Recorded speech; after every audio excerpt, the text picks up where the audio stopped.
Cool Figure TV. Revolutionary salute. Revolutionary salute. Like, share, subscribe. Welcome to the House of Revolution. You know I'm your humble host, the Y'all Mean the Revolution, and P. Diddy say this bigger than him.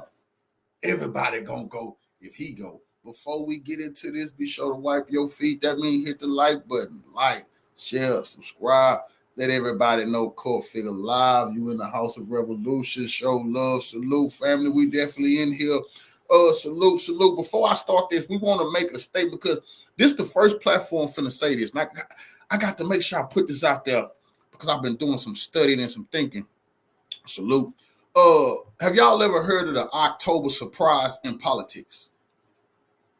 In politics, it's something called the October surprise. Now, whoever pulls the October surprise, they usually win. You know, it's called the October surprise. It's when a big political move is made to finish off your opponent. Top of the evening, P. Diddy is the October surprise, and nobody even understand that. Whichever side, the Democrats or Republican, squeeze P. Diddy hard enough, the other side gonna lose. It's plenty of Republicans and Democrats who've been really partying with Diddy. And this is the October surprise, and people do not see this. And whoever get their hands on the right way, whichever one of these agents, and all of them are political, the other side gonna win. Diddy could sink the Republicans, because there's plenty of those record execs who, and they stepping down all over the world. They stepping that salute roll up that dinner. They stepping down in Japan. They stepping down in Australia.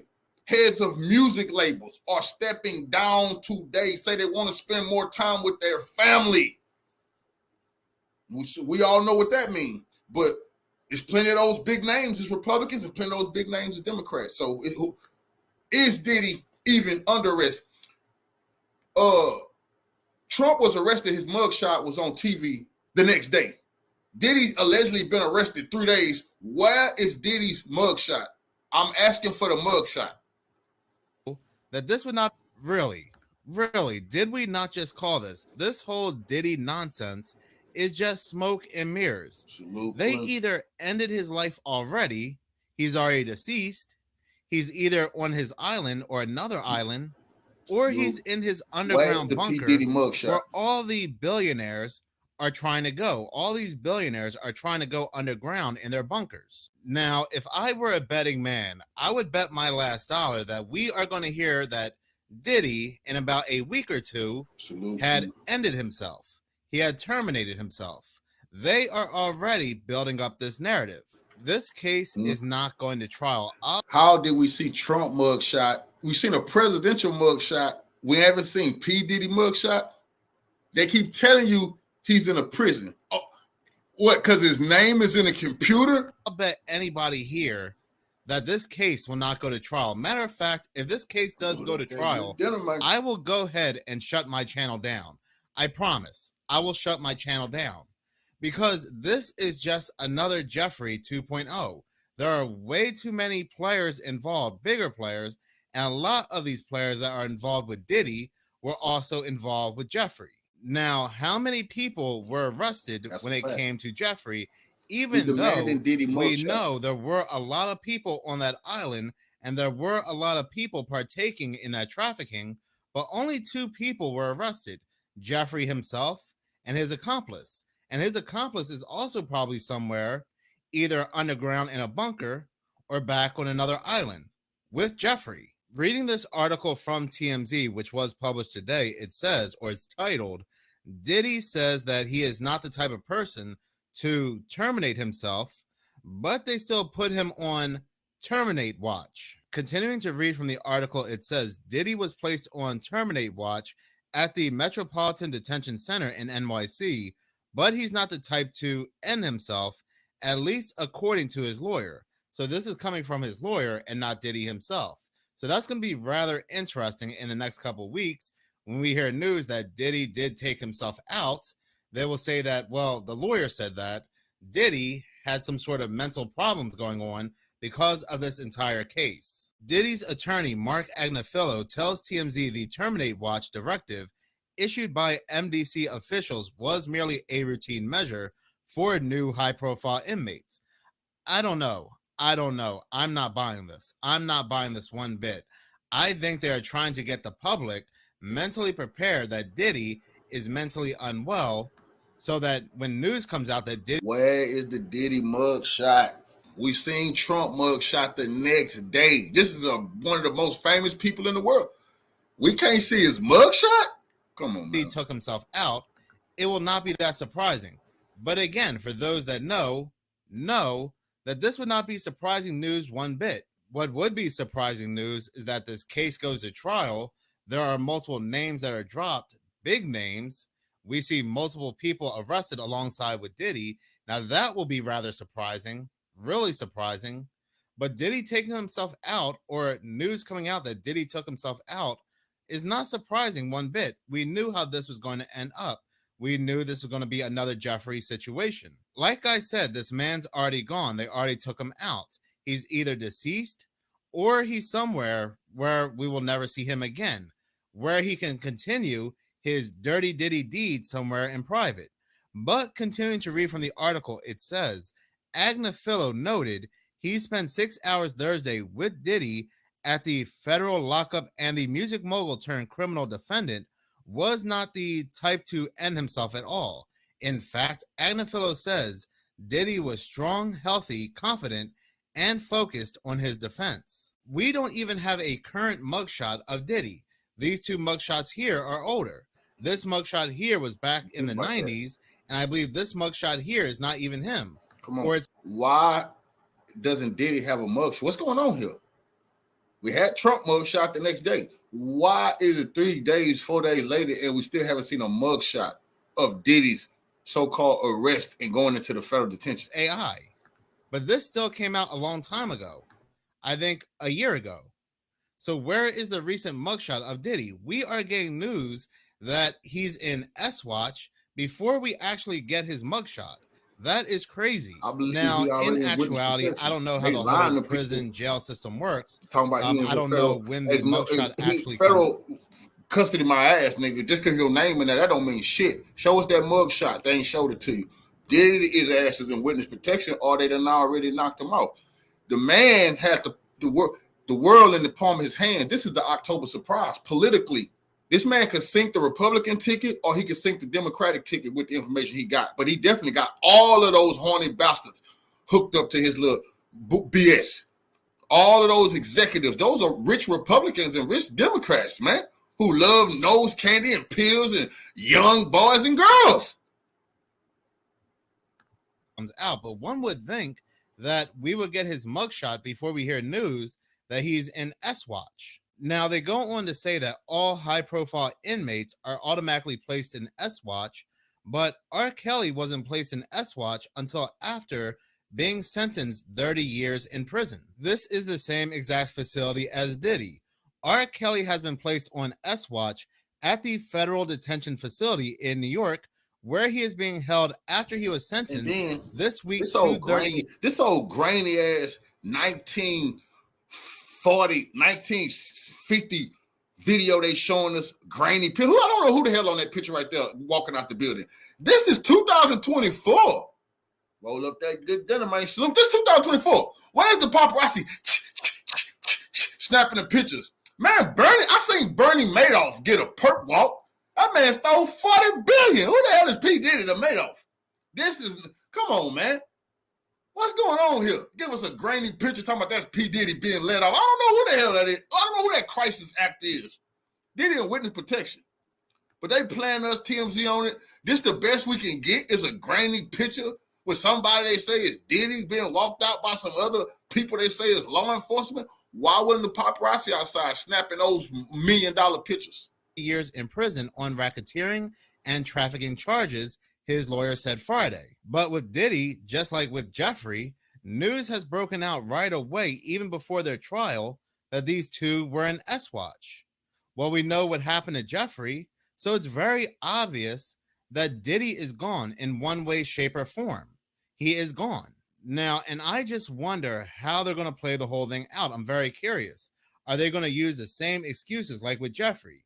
How the videotapes, the video footage were damaged. The video cameras were damaged.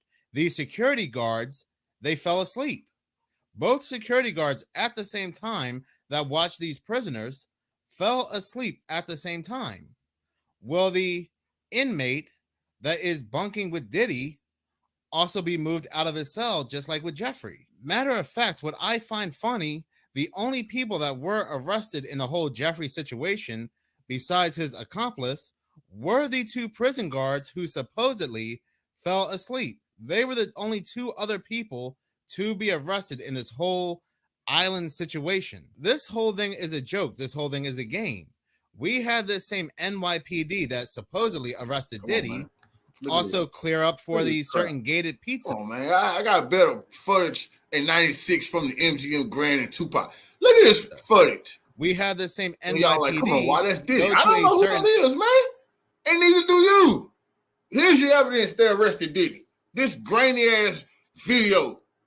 Come on, this is really disgusting how they playing people like this. Did a witness protection, or they already done did what they're gonna do with them? Lie to everybody, keep talking about he in lockup. Why they shop that evidence around to these rich elite motherfuckers? Let them know what they got to do for the FBI and the CIA, because they got everything. Come on, man. We finna hear these rappers and these athletes really start telling us who to vote for, or they gonna shut the fuck up, whichever one these people want them to do. An island that was owned by Jeffrey, and they were cleaning up the house. They were clearing house. They were clearing up any and all evidence. So you believe the same corrupted NYPD is going to bring down justice to Diddy. And then we have this videotape come out where it shows Diddy arrested. Even though we don't know who any of these people are on this videotape, we don't know who these two people are that are supposedly arresting Diddy. We don't even know if this is Diddy himself on this videotape. Could be anybody. Could be anybody that looks like Diddy while Diddy has his feet up on his couch under his bunker or on his island. How did TMZ even obtain this videotape anyway? Come on. This is just being released to show you that Diddy they want us to believe this 2024, bro. You telling me nobody's standing outside with a phone in their goddamn hand? Are you crazy? This is New York, the Big Apple. Nobody. When they see P. Diddy being let out of handcuffs, oh shit, this is $1 million snap. You take this picture, it's gonna go viral. You start your own YouTube channel with this type of stuff. But no videos, no paparazzi. All we get is this grainy video of some people that say they're the police and some guy in black they telling us is P. Diddy. So nobody asked any questions. That's all this is. This is all bogus. This is all a game. But like I said, we're gonna get news in the next week or so. Since it's federal, all you gonna get is draw pictures in court. You can't follow me, right? Because it's federal, they don't got to show you no you don't get no live video or nothing federal. So we're gonna have to take their word for that Diddy is showing up to court, and his family said, I can't believe them people. They'll say whatever the fuck the FBI tell them to say. Oh, the reporters, you ever heard of Operation Mockingbird? These reporters, do you know who they work for? Come on, bro. Tonight when our children get home, we're going to talk about the Diddy story. I think I should put a disclaimer on this. I didn't want to do it, and Clayton made me do this story. So we're going to do it, and we're going to take a look at it, and it's yucky, you guys. So you got to put on your big boy pants to see this stuff. I'm ready for further questions of what's left out, what the government knows and doesn't know, but we're going to go through it. So here we go. Sean Diddy Combs was arrested by Homeland Security. We done got into our conspiratorial part. That's why I started off with that first video. Now we're just going to get into the regular information that they're saying about Diddy. But I started it out and set the table with what we really think. It don't smell right. I don't believe that man locked up. I believe he in witness protection. They got to prove to me otherwise. Security agents at a New York City hotel on Monday, and the indictment was unsealed this morning. Today, that's Tuesday. And you guys, this stuff is dark and it runs deep, as in every song you may have ever liked in your life that you listen to on the radio may be connected to a demonic sex ring. Yes. So brace yourself. This is the worst case scenario. Okay. Okay. All right, you're upset about this, that maybe there's music that's not connected to this. You think that your taste is not engineered. I listen to a lot of 80s music. I listen to a lot of jazz. So hopefully there's not crazy. Okay. I mean, I like a lot of polka. Hopefully there's no demonic polka rings, but we'll see. That's actually true. I love Pink Floyd. I hope they're not associated with this in any way. Okay, well, we're going to see. So brace yourself. The government has thrown the book at Diddy for prostitution, coercion, enticement to engage in prostitution, narcotic offenses, kidnapping, arson, bribery, and obstruction of justice. All of that is listed in this indictment. Here's what it looks like if you want to take a look for yourself, so you know I'm not making anything up. Now, not listed here is anything related to minors, and we're going to get to that in a second. Worth mentioning, though, that this is what the government alleges. This is what they think they can successfully prosecute. They present evidence to a grand jury, and the grand jury decides if they can arrest this person and move the case forward. Now, Combs will have the chance to defend himself, and his lawyer says that he's innocent of all of this. So if he fights this and says, I didn't do it, the government will say, well, here's a big steaming plate of evidence.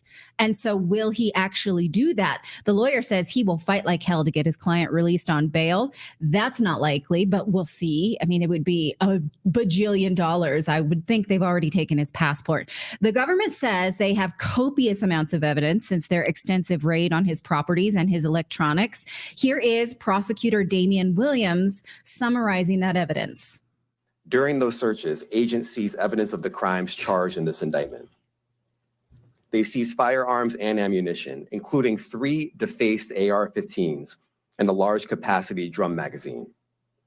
They also seized evidence of the freak-offs, electronic devices that contain images and videos of the freak-offs with multiple victims. And they seized cases and cases of the kinds of personal lubricant and baby oil that Combs' staff allegedly used to stock hotel rooms for the freak-offs, more than 1,000 bottles altogether. Here are some of the items that we recovered during the searches.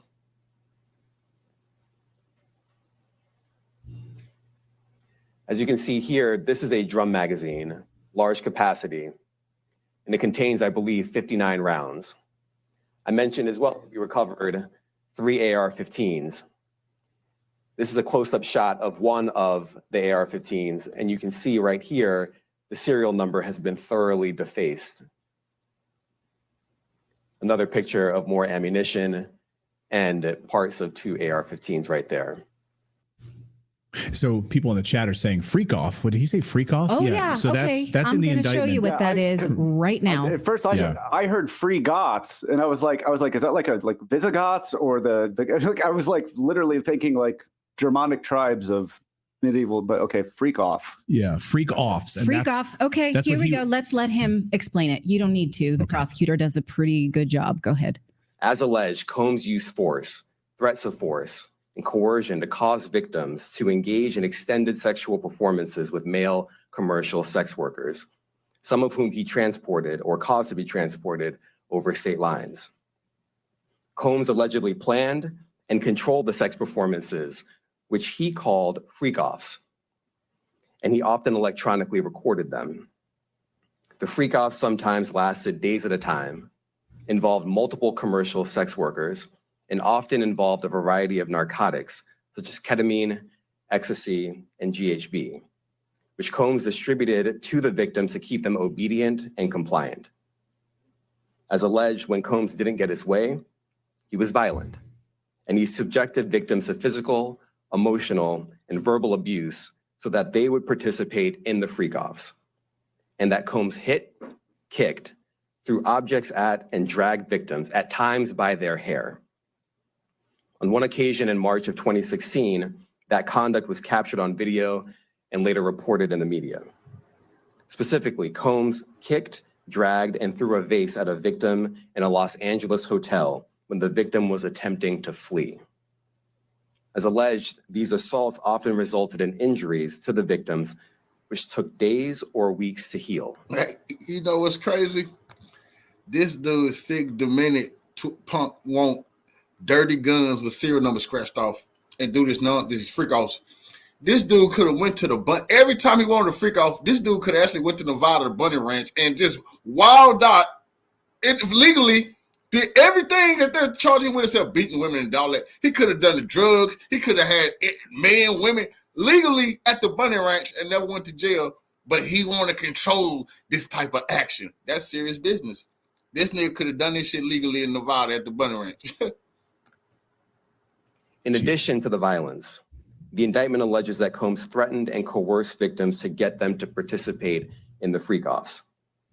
He used the embarrassing and sensitive recordings he made of the freak-offs as collateral against the victims. And the indictment alleges that he maintained control over the victims in several ways, including by giving them drugs, by giving and threatening to take away financial support or housing, by promising them career opportunities, by monitoring their whereabouts, and even by dictating their physical appearance. Because of all of this, the indictment alleges that the victims did not believe they could refuse Combs without risking their security or facing more abuse. The indictment also alleges other acts of violence undertaken by Combs and others, including violence against witnesses to his abuse, kidnapping, and arson. Okay. So the least of it seems to be the guns. Like, who cares about the guns at this point? It was just the method to which he kept all that going. I mean, when you have so many sex orgy parties that you have a name for them, like, do you put that in your calendar? Like, hey, I'm going to clear a few days for a freak off. Can you please? And it was so organized that he had his staff setting it up. Yes. Like, I need all the baby oil. Well, that's my thing. Who on his staff is like in charge of the cases of baby oil? And then they would go in and clean it up afterwards. Now, it was such an exertion for these victims. Victims that they were just, I guess, continually graping without a G, that they had to have IVs. In fact, here's what the government says is that after these freak-offs, Combs and the victims typically received IV fluids to recover from the physical exertion and drug use. So not only did they have all this set up, they had a freak-off kit that included IV for Combs himself because it was such an Olympic event. It's wild. Now, the government says that they have seen this for themselves. We heard about these in other court cases, but the government says they've seen it based on what they seized in the raids. Now, as a taxpayer, this is when we need to acknowledge that we appreciate law enforcement because they watched this and they took action. So at least we can give credit where credit is due. They say, again, that this is the stuff of nightmares. But important question is, how long have they known? Because this has been going on allegedly since at least 2008. Someone in the chat brings up a good point. Remember when J-Lo says she didn't know that he was involved in gang activity, but she was in and around a shooting when she was dating him in the 1999 and 2001 to 2001, I believe. So some people knew he was involved in some bad stuff for a very long time. Who, why, and who was kept from it? Now, interestingly enough, he was arrested on September 15th, 2024. 1 year ago, September 15th, 2023, he was in New York City getting the key to the city from Mayor Adams. Watch this. He already has the keys to some pretty exclusive places, and now Sean Diddy Combs can add New York City to that list. It's Diddy Day in the city. Videos have been playing on the Jumbotron for TSX Broadway, and the crowd waited. Then around 11:30, the doors opened for the mayor and the artist. The bad boy of entertainment is getting the key to the city from the bad boy of politics. I want to thank y'all for this honor and just recognizing me, being from New York, giving me the key to the city. Diddy finally has the key to the city. Today's event coincides with the release of his new album, The Love Album, Off the Grid. Okay. I wonder if that key works on jail cells. They might want to make sure that's not the case. That aged fast and rotten, didn't it? Yeah. Okay, on to the major piece of this. Who helped him? Because obviously you need a staff to hold freak-offs and to get people in there and to clean it up and give you all your props. Well, the government says he did have a lot of help from people, both known and unknown, they say, participating in unlawful and other activities related to his affair. Now, no one else is named in this indictment, not his sons, not his bodyguard or anyone yet. But they say they're just getting started. But we can put some things together based on other cases against Combs, most famously the Lil Rod case, Rodney Jones' lawsuit against P. Diddy. Now, his bodyguard, Fahim Muhammad, is referred to many times in that case, which is still ongoing. He was the head of Combs' security, and he was known as his fixer because he had connections within law enforcement. Now, what they said is if someone got killed, if someone got abused, if someone got hurt, if someone got in any trouble, Mr. Muhammad could fix it, they say, because he had the power to disappear people and problems. Well, who was this Mr. Muhammad? Ian Carroll, friend of the show, has been looking into this for months, and here's how he describes this. One of the ways that Diddy had law enforcement under control was through his chief of security, Fahim Muhammad, who the whole staff was allegedly told to contact if anything ever went wrong with police or law enforcement, and he would be the fixer that would make it all disappear. Well, Fahim Muhammad is the former head of security for Michael Jackson. This kid had just graduated college with like a business degree, and he became the head of security for the King of Pop at age 21 or 22. And then whoopsies, that same year, head of Pop died. This guy was second on the scene. And then his very next job after failing shit. These people done threw a goddamn wrench in this shit. Ain't nobody else covering this? Yes, Michael Jackson security was from the Nation of Islam. I remember them talking about that guy. So yes, P. Diddy, head of security, is a member of the Nation of Islam. Wow. Is the nation? Oh, shit. What the government doing here? To become the head of Diddy's entire operation. Think about it. The head of security in a blackmail ring needs to know all the dirt. Otherwise, he's not securing shit. Diddy formed his record label in the first place with a lot of help, basically being selected by Clive Davis, who's got a lot of mob ties and other stuff in his history. But he's been running huge portions of the music industry before we were all born. We're talking back to signing names originally like Janis Joplin, Pink Floyd, Aerosmith, Earth, Wind, and Fire. I say all of that to just show you the scope that this is not just one rapper doing bad things. This is the whole music industry. This is how it runs. Diddy is not an isolated incident. He is the status quo. And chances are he was not the only blackmail ring operating in the music industry. You guys. Okay. And there's a lot to dig into with Fahim as well. Oh, let's just go a little bit deeper, right? Because actually Ian Carroll's work on Fahim Muhammad, we're going to talk about that more, is how I became aware of his work, because his connection to Michael Jackson, which he lays out in this video. I just want to show it to you. Screenshot this and watch it later because it's wild. This was published in March and it raises more questions than we have answers to. Makes me want to apologize to Michael Jackson for believing smear campaigns about him. Now, more about this Mr. Muhammad. Diddy himself shared this last year. Mr. Muhammad bought land for his son on the southern border, right next to the border wall. Why? Because that's a good place to get people to participate in your freak-offs. Freak-outs. Freak-offs, right. Presumably, right? We don't know. Now, here was a local CBS station in San Diego covering it last year. Now, keep in mind, what they're saying is Diddy told us that this guy on his staff bought this southern borderland, and they're like, Let's go take a look. Watch how this video ages, which is still live on the CBS station. Watch. We're going to watch it in its 40 acres entirety. of land in San Diego County. That's what one dad gave his son for his 13th birthday. He posted about it on social media, and their story went viral. Rapper Sean Combs even posted about it. CBS 8's Anna Laurel went to Boulevard, that's about an hour east of our newsroom, to see what they're going to do with all that land.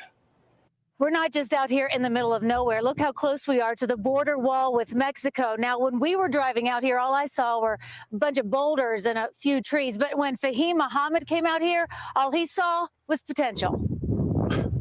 We see clear space that we uninterruptedly we can enjoy nature. Yeah. You know what I mean? Uninterrupted. Growing up in the city, a congested city like LA, when we're out here, I mean, it's totally different. Fahim Muhammad bought 198 acres out here in Boulevard to get away. It's real quiet. The border wall is right behind them, you guys. The border wall. He lives in Los Angeles and runs a real estate business that buys and rebuilds properties in the south side of Chicago. He says to create a better living situation for the Black community there. Based on what's happening with this renovation right here. His company, Oasis Investment Group, even teaches people home ownership. These are people that have had families on government assistance for years, and now they're actually enrolling in courses to learn how to buy their own homes. Fahim says his mom taught he and his siblings how important it is to own your own property and to help their community. So when his son Fahim recently turned 13, he gave him 40 acres. I thought it would be a great opportunity to teach him a life lesson about the value of land. And they're teaching other kids from LA these lessons too. So all them regular rocks you picked? They bring inner city kids out here to hike, ride ATVs, and build campfires. You can tell how much their family loves it when I ask them what it's like out here at night. Amazing. It was fun. You get full view of the stars. It's like, because like there's no city air. lights out here, so you get to no pollution, stuff like that. So you get to see like clear sky. You can see all the stars and stuff. It was fun. 13-year-old Fahim has some ideas for his property. You can build like ATVs like around like, the whole thing. It's like wants to build a zip line from the mountain. And even though they're right beside the border wall, they've had no problems. Out here, these city kids No enjoy problems. their own private Getting victims. You got fresh water, you got clear skies. At night, you can see all of the stars, the moon, the sunrise is beautiful. In Boulevard, this is Anna Laurel for CBS. Remember, a member of the Sinaloa cartel sued Diddy. We reported on that. Sued Diddy, say Diddy ruined his business. Diddy contacted the Sinaloa cartel, that's what's in court documents, and was asking for underage boys and girls to party with. And in the court documents, the Sinaloa cartel told Diddy, that's disgusting, man. I know we kidnap and kill and ambush people, but we don't traffic and trade kids. That's what the Sinaloa cartel say they told P. Diddy, and they were suing them. CBS 8. So, Okay, I spoke to former 24-year veteran of the Customs and Border Protection who was stationed right there. Okay, and JJ Carroll told me today. He said no one lives in Boulevard except longtime border residents and people wanting to be criminals. He said, "quote Would you ever buy your son land on our border? Crime, violence, rapes, murders, drug cartels, human smuggling cartels, all day, all night on your property." No, not unless you like those things. That's a fact. Right, that's part of your business plan. Right. Right? I don't Or think really so. hate your kid. Right. You want a timeshare in Boulevard, California, right on the border wall, where cartels are bringing kids across right there for you? I mean, it's a perfect opportunity. Buy up the land. Now that video is still live on CBS 8's YouTube page. I feel like I could show it to you. I should show you the landing page in case you want to find it yourself, because they presumably have not realized what they have there as a feel-good news That's piece. the worst place you could be is near that border. I done seen so many stories of ranchers, white people, helpless. Because do you know if the cartel just come strolling through your yard with people, you can't shoot them. They can come through. You call police, they're not gonna take them to jail. That's serious business.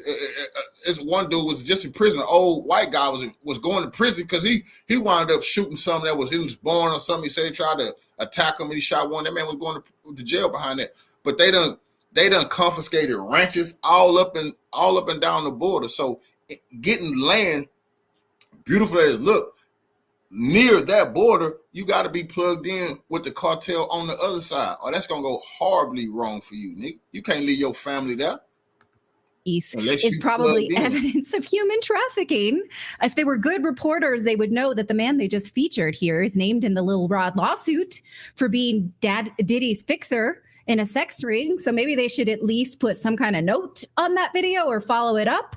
I left a comment I'm glad it's still there. Alerting them to it. Most of the time, these news organizations try to hide the fact and they delete it and get rid of it. Oh, so, I downloaded it. So there we go. Saved yet. Okay, so what we're dealing with here is deep and extensive and an old conspiracy, not a theory, a real conspiracy to sell your soul to the devil to become famous in the music industry. And who else is connected? Well, Lil Rod's lawsuit names Cuba Gooding Jr. as an active participant in the freak off parties. Yeah. It also mentions Usher. We also know that Combs has produced other big acts such as Mary J. Blige, Lil Kim, Biggie Smalls. We know that he dated Jennifer Lopez. Maybe that's why she's so keen to get her divorce in the headlines right now, to sort of divert from the fact that she was associated with him over 20 years ago. Now, Lucien Grainge and Universal Music were originally named in the Lil Rod lawsuit, but they were removed as defendants. And the government in the federal indictment does not mention them. But Prosecutor Williams does say that the government is not done here. In fact, he makes it seem as though they are just getting started. So perhaps they will. The government says they have enough here to keep Combs behind bars for a lifetime. They're asking him to forfeit pretty much all of his possessions. The big question here is, how deep will this go? And will Combs live to tell? Will he live to name names? Since he is essentially the Epstein of the music industry, will we ever get a client list? Or will that, like the Epstein list that is buried with him, fizzle out and die? Now, my sort of silver lining here is that maybe this is the government trying to make it right. Maybe if we can find a connection between Epstein and Combs, which it seems like won't be too hard to find, then we get it all. Maybe the bad guys sort of took it from the good. Epstein already had put a young teenager on P. Diddy. That picture is out there. A young girl. That the girl, she sued the Epstein estate. And when this BS first happened, when Cassie first sued Puffy, that girl went on the Instagram or Twitter or something, and she posted a picture and saying, yes, this is a 14-year-old me standing next to P. Diddy. See, P. Diddy got the game from Epstein, man. But Epstein had already slid a youngster in on P. Diddy. The good guys, and the good guys are saying we get another chance with Diddy. How about that? Maybe this, maybe, right? Maybe. This is a big fat maybe.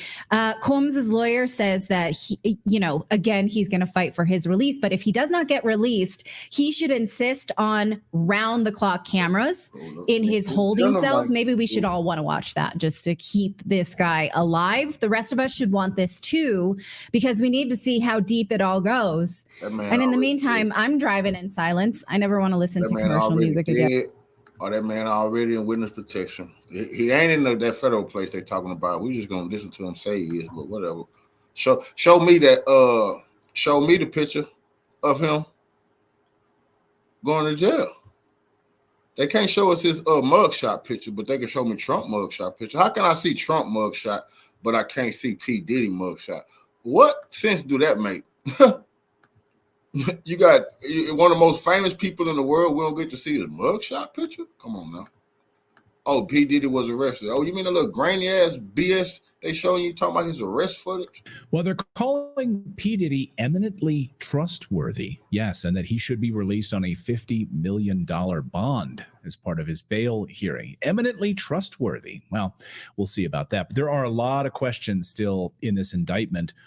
Are there bigger fish to fry here? There's a lot of holes, a lot of unanswered questions. Someone who's been digging into this very deeply for many, many months is Ian Carroll. Of course, you can follow him on X, on TikTok, and he's been doing an amazing job and amazing journalism digging into this, to all of this and how deeply this goes. So we invited Ian to come on the show and dive a little bit more deeply into all of this. Ian, great to see you today. Welcome to the show. Thanks, Clayton. Great to be back, man. So I just want to go through pieces of this indictment because Natalie did a great job yesterday deep diving, going through all the pieces of the indictment. But there's a lot. I mean, the indictment describes a pattern of abuse and coercion in all of this, but the full extent of this criminal organization and these alleged activities, we don't know. Who else might be involved in this is still not fully clear. So that's my side of it. What did you make of what's left out of this indictment? I mean, the glaring hole is that the indictment goes after sort of the bottom of what we learned from the Lil Rod lawsuit. Goes after the guns and the drugs and a lot of the violence on Diddy's level, but notably missing is the name Lucien Grainge, the CEO of Universal Music Group. He was named originally in Lil Rod's lawsuit with alleged clear evidence of him knowing about the parties and funding the parties, but later on, through mechanisms of power, he got his name removed from that lawsuit, is my understanding, and now he does not show up in the indictment against Diddy.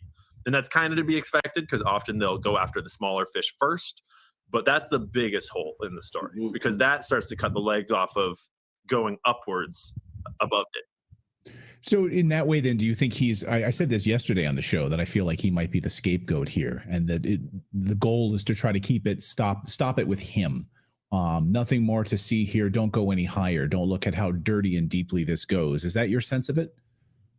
That's the worry. And I think that right now there's prevailing sentiments on the internet, and the pessimistic sentiment is they're going to cover up all of the connections and not go after the bigger fish and use Diddy as a scapegoat. And that seems likely based on past history, but there is a large optimistic sentiment that they are going after him now, and they have arrested him, and he may be talking. They denied him bail, allegedly. And so there are people that believe that they're going to get him to talk and to start to add other indictments, add other charges, and start to arrest other people. Time will tell. I'm sure hoping that they go after more and that this is just the start. But it's really hard to say at this point if we have a new justice system or any actual justice in this case, or whether it's just another Epstein 2.0. Yesterday on the show, we talked about Fahim Muhammad and this very odd purchasing of property at the southern border, right along the southern border wall, right next to Tijuana in the town of Boulevard. Which, as we talked about on the show yesterday, no one would buy property at that location unless you're a criminal or you want to be involved in some sort of cartel-related organization to traffic people across the southern border. That piece of it seems glaringly missing right now. What do you make of that? First of all, anyone who hasn't seen your episode about that from the other day should go watch it. I had speculated a little bit about Fahim Muhammad and that property side of it when I first started investigating, but I didn't find that news clip that you guys found. And that really puts it into clear, obvious, like in your face perspective. Because Fahim Muhammad, if anyone doesn't know, Fahim Muhammad was Michael Jackson's head of security when this guy was like in his early 20s, straight out of college, which is already a huge red flag. And as soon as Michael Jackson died, he gets promoted to being the head of Diddy's security for this blackmail ring, which means he's overseeing all this criminal activity. So clearly his background is not business and real estate degrees that he got in college. And him having this other side of his business. If his head of security got property right next to the border, he definitely a fucking flight risk, nigga. He can just go to Mexico. This property purchasing, he's like gifting acres and acres of property to his 14-year-old son, which just sounds like tax write-offs and money laundering to me. It's clearly it's on the southern border with the southern border wall there. It's a big enough piece of property that it could easily be used for human trafficking. And I've spoken with other journalists on the ground in the San Diego area that are reaching the exact same conclusions and even going a little deeper. So I'm still tracing those threads. But to me, that speaks to connections to much bigger things in the industry and to a much bigger network, because not only is the real estate, the human trafficking, the minors, all of that's missing from the current indictments, but also any mention of the hidden cameras and the alleged video blackmail operation. That is also missing from the indictments.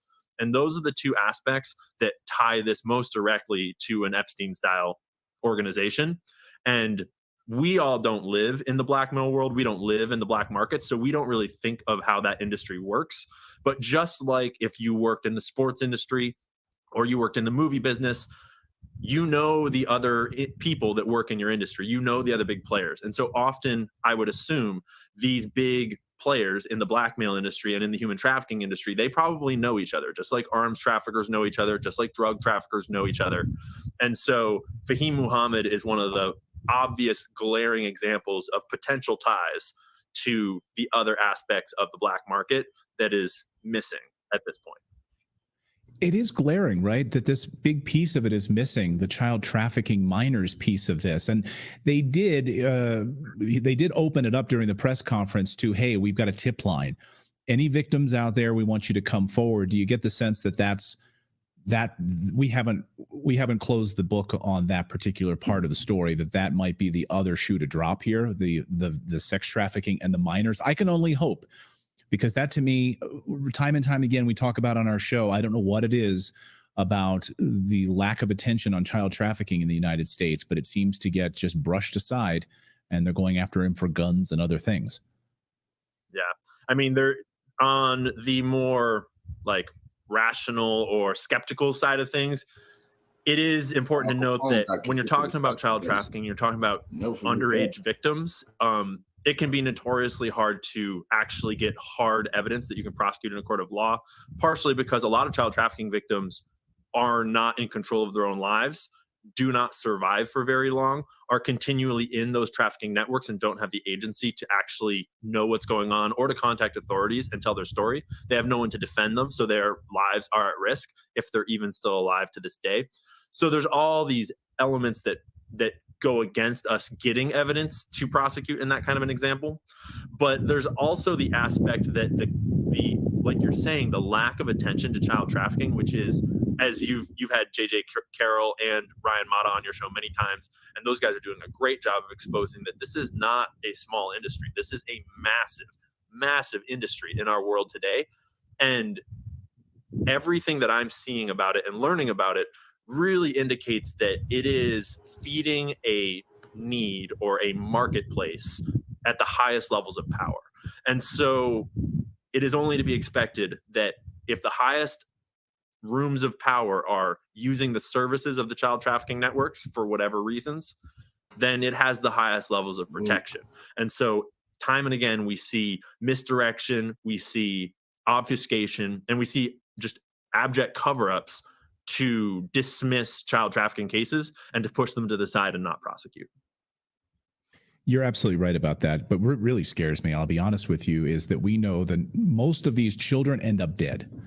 They are killed. And so to your point about them not being available, not being in the system, I mean, and now this is purely speculation here, but if this thing was as massive as it was, and it continued for as many years as it did, and in the indictment we hear about IVs being used because victims were so beat up and hurt that they were kept, hidden from the public for many, many days so they could be given IV drips. How many people is there murder here in the heart of this somewhere? We don't know, pure speculation, but that is where my mind goes when I hear that there's no children that they don't have children in this. Terrifying.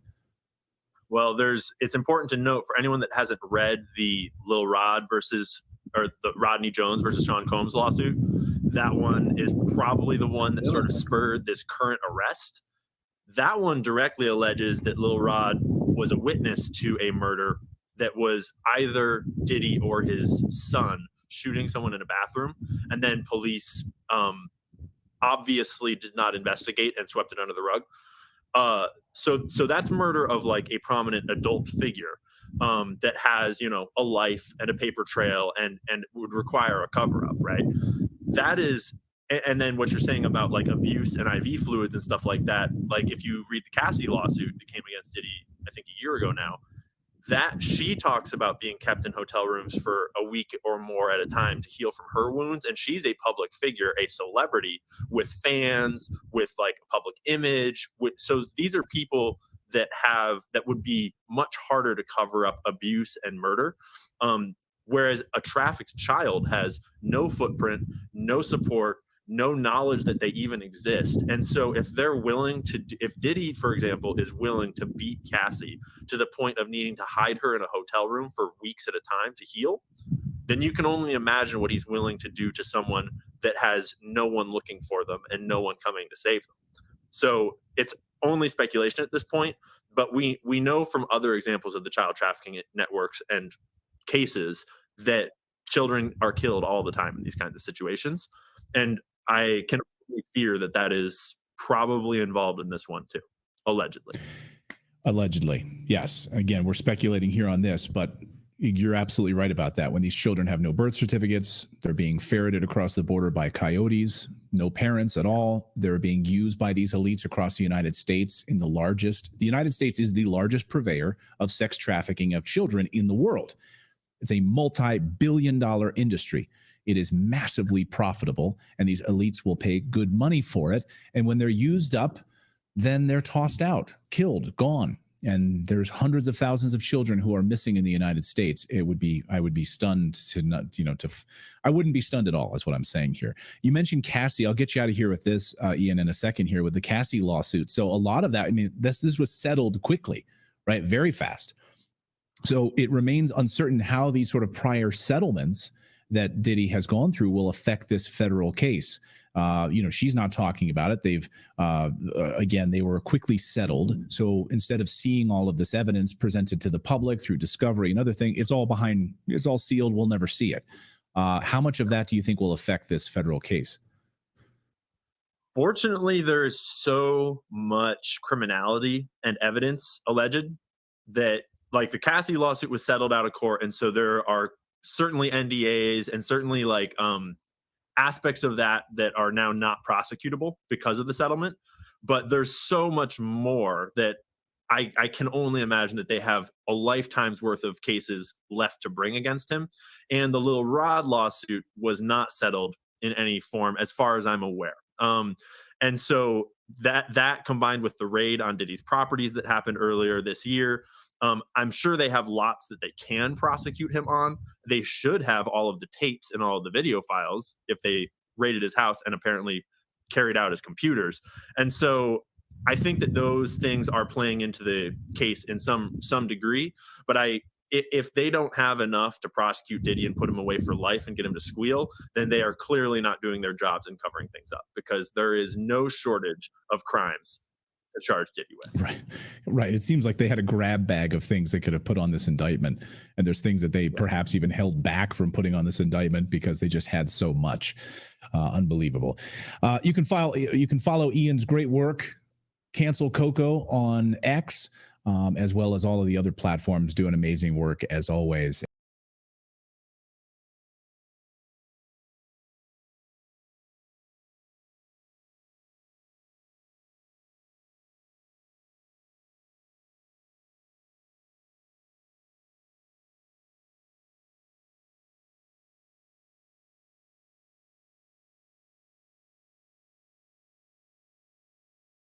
So Drake and Diddy's sugar daddy was just revealed, and wow, guys. So Lil Rod's lawsuit revealed that Diddy's entire lifestyle was financed by a man named Lucien Grainge. Lucien is a powerful man in the music industry, as he's the CEO of Universal Music Group that owns labels like Motown Records and is partnered with Roc Nation. Kanye West revealed that Lucien is like a sugar baby daddy to rappers like Drake and Diddy. Essentially, these rappers are given everything they want in exchange for favors, like the kind of stuff you learned at Diddy's Flavor Camp. In Lil Rod's lawsuit, Lucien was actually sent a summons because he was named as someone who would attend these FO parties. Present at these FO parties were not of age ex-workers, as well as supplies. This is how business deals would go down. Drake and Diddy have been said to be on their knees for Lucien Grainge. You say rich baby daddy, it's like Drake has a rich baby daddy named Lucien and Universal. Wow.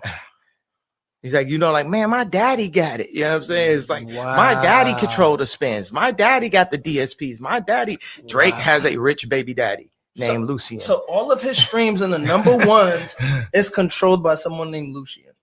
Well, Lucien worked for people who control the banks in Africa. Who the hell is this? You may have seen him with Justin Bieber or The Weeknd, and you might have even heard his name in the Diddy lawsuit. This is Sir Lucien Grainge. He's the CEO and chairman of Universal Music Group and the most powerful man in entertainment. Grainge grew up in North London and dropped out of school by 18 and started working as a runner at a talent scout company. He then started hitting up every label executive until the chairman of CBS Records gave him a chance on the A&R team. Over the next 2 decades, Lucien climbed the ranks until 2005, where he became the chairman of Universal's UK division. And by 2011, he was the chairman and CEO of all of Universal Music Group. And since taking over Universal, he's more than quadrupled the value of the company. It's worth about $55 billion right now. And they also own all the biggest artists. In fact, 70% of the songs on Billboard are owned by UMG. Lucien is considered the most powerful man in entertainment and was named the executive of the decade in 2020. But now Lucien is being talked about in the Diddy conspiracies, even though he claims he has nothing to do with it.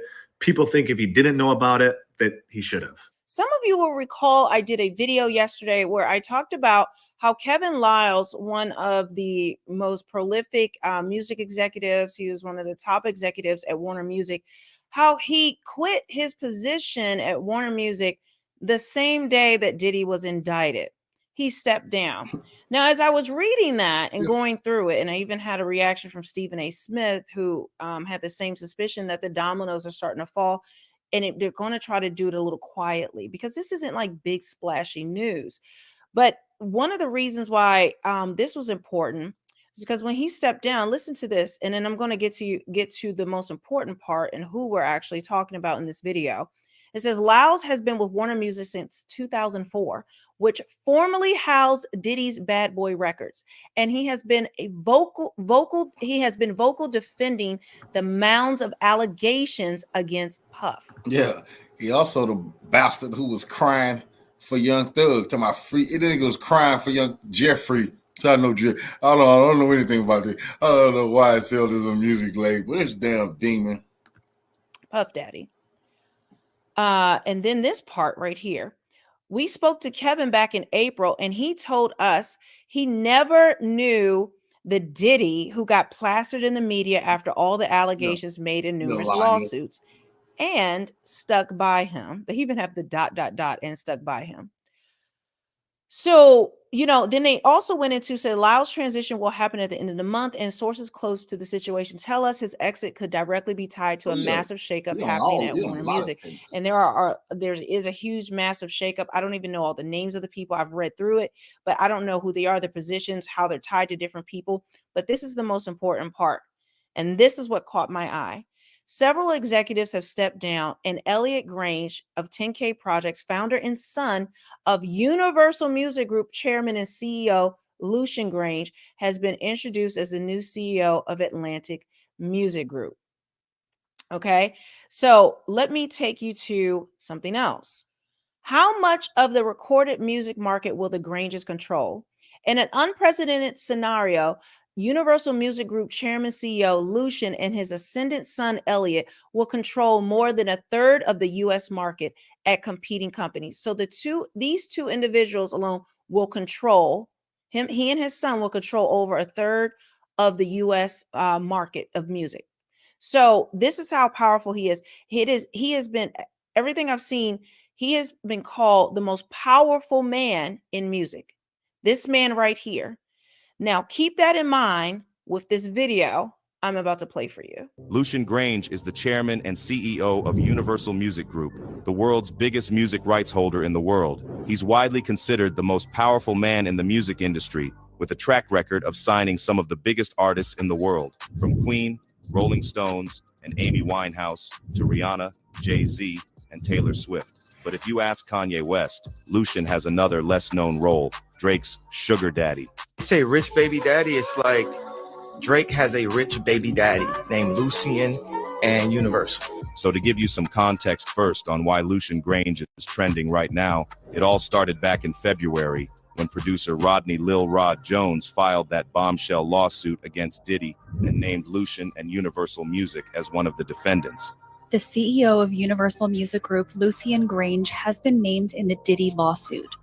He has been accused of aiding and abetting and inducing Diddy's trafficking venture.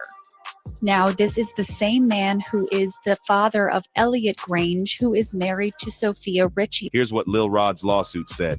Mr. Jones recalls seeing defendant Grainge visiting Mr. Combs' home in Miami, Florida, and Los Angeles, California. According to Mr. Jones, whenever defendant Grainge visited Mr. Combs at his homes, it would be in the evening, and he and Mr. Combs would disappear for hours in Mr. Combs' bedroom. The lawsuit then goes on to allege that Lucien Grainge sponsored and attended several Love album listening parties at Mr. Combs' home in Los Angeles, California. And according to Lil Rod, these parties had S-workers present. But that's not all. Lil Rod also claimed that during these parties, Lucien Grainge knew, or should have known, that Mr. Combs was giving the attendees laced bottles of De Leon tequila and Ciroc vodka. According to Lil Rod, Diddy allegedly has recordings of Lucien Grainge, as well as other celebrities, music label executives, politicians, and athletes in compromising situations. Lil Rod also alleged that Lucien, together with other defendants, aided, abetted, and induced Sean Combs' trafficking venture, and he describes him as one of the co-conspirators who knowingly benefited from coercive trafficking. As per Lil Rod's lawsuit, Lucien and other defendants were providing vast sums of cash, which made Diddy's criminal venture possible. Now, when this news about Lil Rod's accusations against Diddy hit the scene, Lucien Grainge wasted no time shutting them down. He quickly denied any part in it and criticized Lil Rod for dragging him into the legal mess.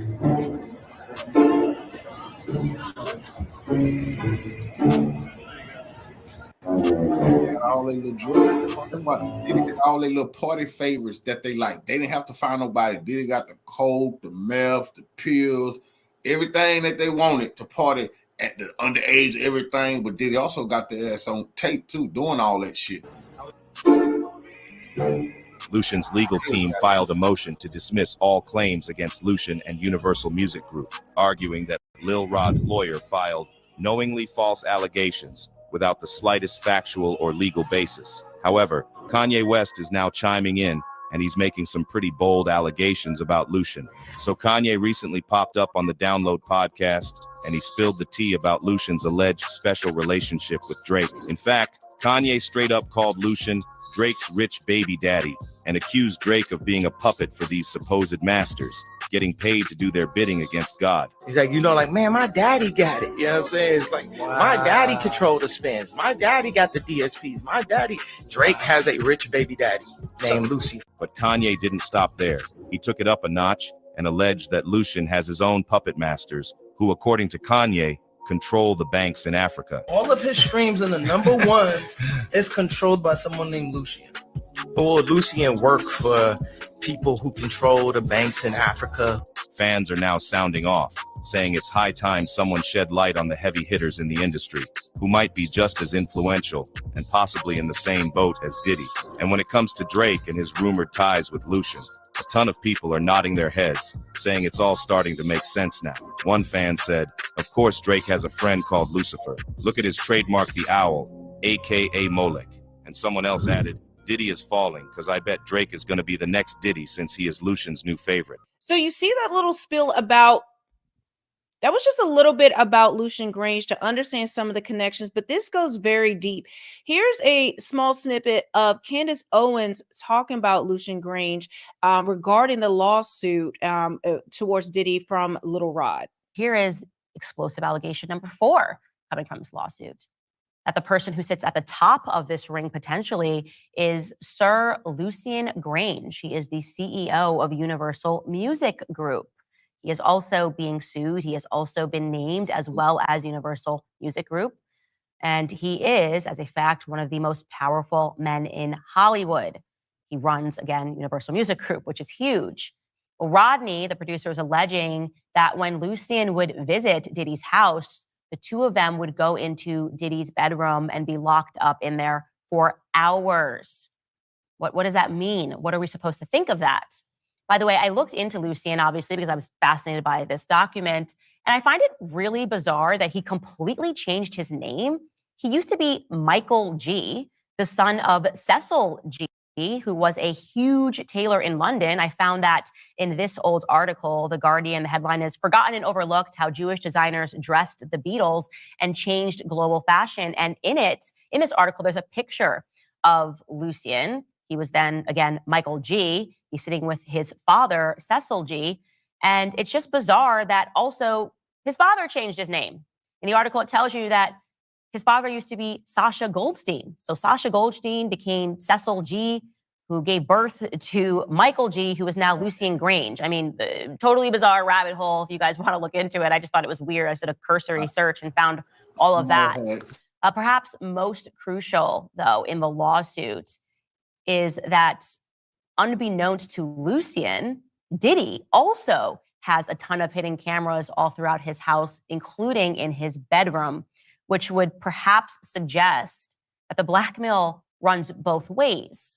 Maybe he also has blackmail on Lucien Grainge. Again, I don't know. I'm just telling you what's in this lawsuit and what we can derive from it if these allegations are true. And again, the fact that there are so many photos in this document at least proves that he does have evidence of. So you see, Candace mentioned in there, that Diddy most likely has the tapes of Lucien Grainge, because Little Rod is saying that they had all these intimate moments. And guys, I'm finding so much information now about this Lucien Grainge and the music industry and how far reaching this is.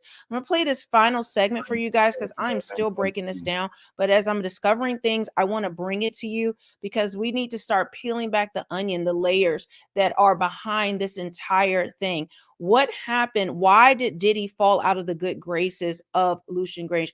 Why have these things happened? Why did Cassie file her lawsuit at the time that she did? Why has Diddy lost his protection? Why is everybody completely silent in Hollywood, in the music industry, all the Me Too people? Everyone is silent.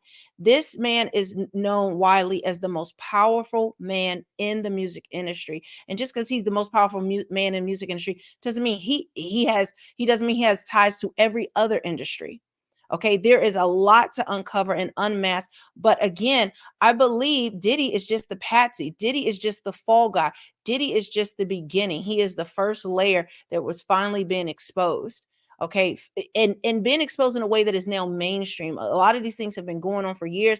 People have talked about it on blogs and on YouTube and different things, but it was never taken as fact or seriously. But now that Diddy is being charged federally, that the FBI has all of these tapes, has all of this evidence. They collected 90 electronic devices and I think 30 other things. I got to go back into it. I can't remember, but they have hundreds of items that have electronic items that have information stored, video stored, text messages, phone calls.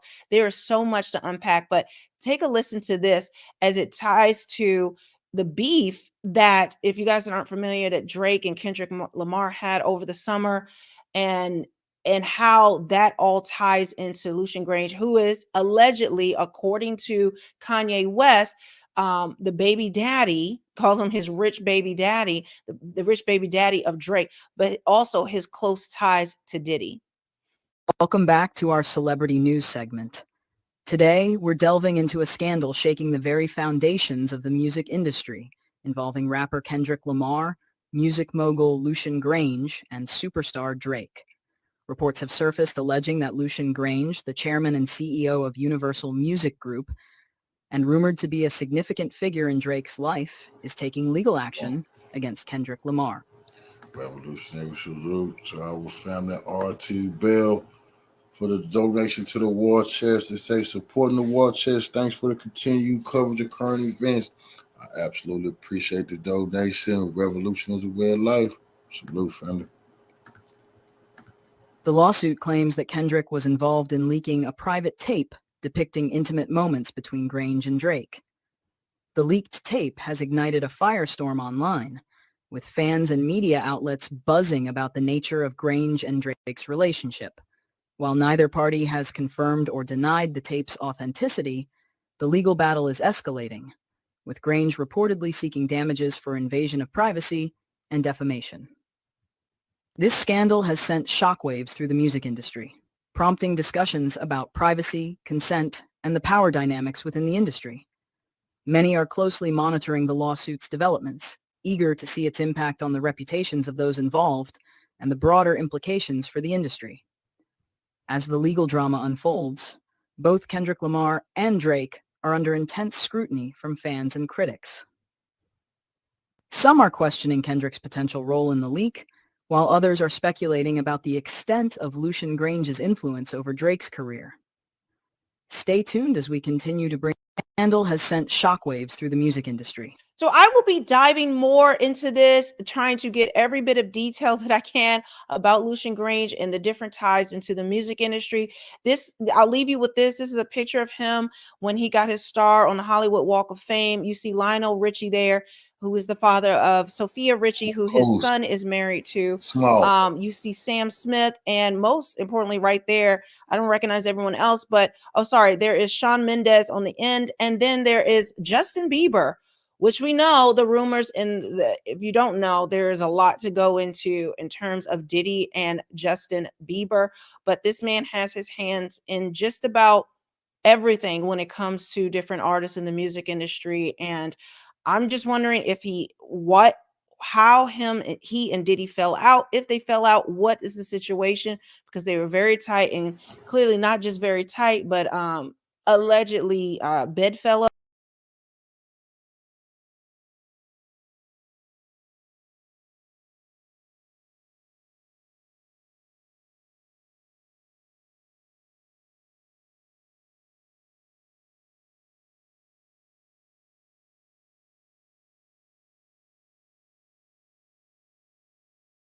So just when I thought the Diddy updates were over, it's not. TMZ has gotten their hands on when Diddy was actually arrested. And now old footage from a 2018 interrogation where a porn star reveals some damning information confirming what Cassie said in her own lawsuit about Diddy, but now implicates Rick Ross and DJ Khaled.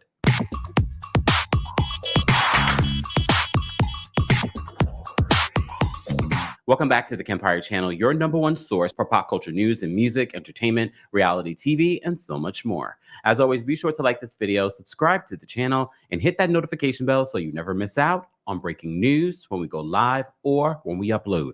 So this morning we released a video letting you guys know an update on Diddy, and apparently he's on preventative watch because his mental state is unclear. So if you missed that video, that is a pretty interesting update. That's not true. Well, since then, we've had some more information, including footage of Diddy's arrest. Since Diddy was arrested earlier this week, we only knew that he was arrested at the hotel, the Park Hyatt hotel that he's been staying. Allegedly, pink powder was found there. And apparently, according to reports, he was supposed to turn himself in on Tuesday, but they decided to get him on Monday. The SDNY did not want to comment on when they were going to decide or if there was a negotiation for Diddy to turn himself in. They were not trying to get into any of that information during their press conference on Tuesday. But let's just, first of all, give you an update in regards to how TMZ got their hands. TMZ's got some sources. Like when we talk about sources, TMZ sources are something serious. So they said, here's the moment Diddy's whole life changed. TMZ has the first video of federal agents making their surprise arrest in a New York City hotel lobby, potentially his final moment of freedom for at least the next decade. The video clearly shows Diddy clad in a black trench coat walking into the Park Hyatt New York hotel in Midtown Manhattan with his crew of several men. But the moment he enters the lobby, law enforcement pounces, stops the mogul, and separates him from his friends.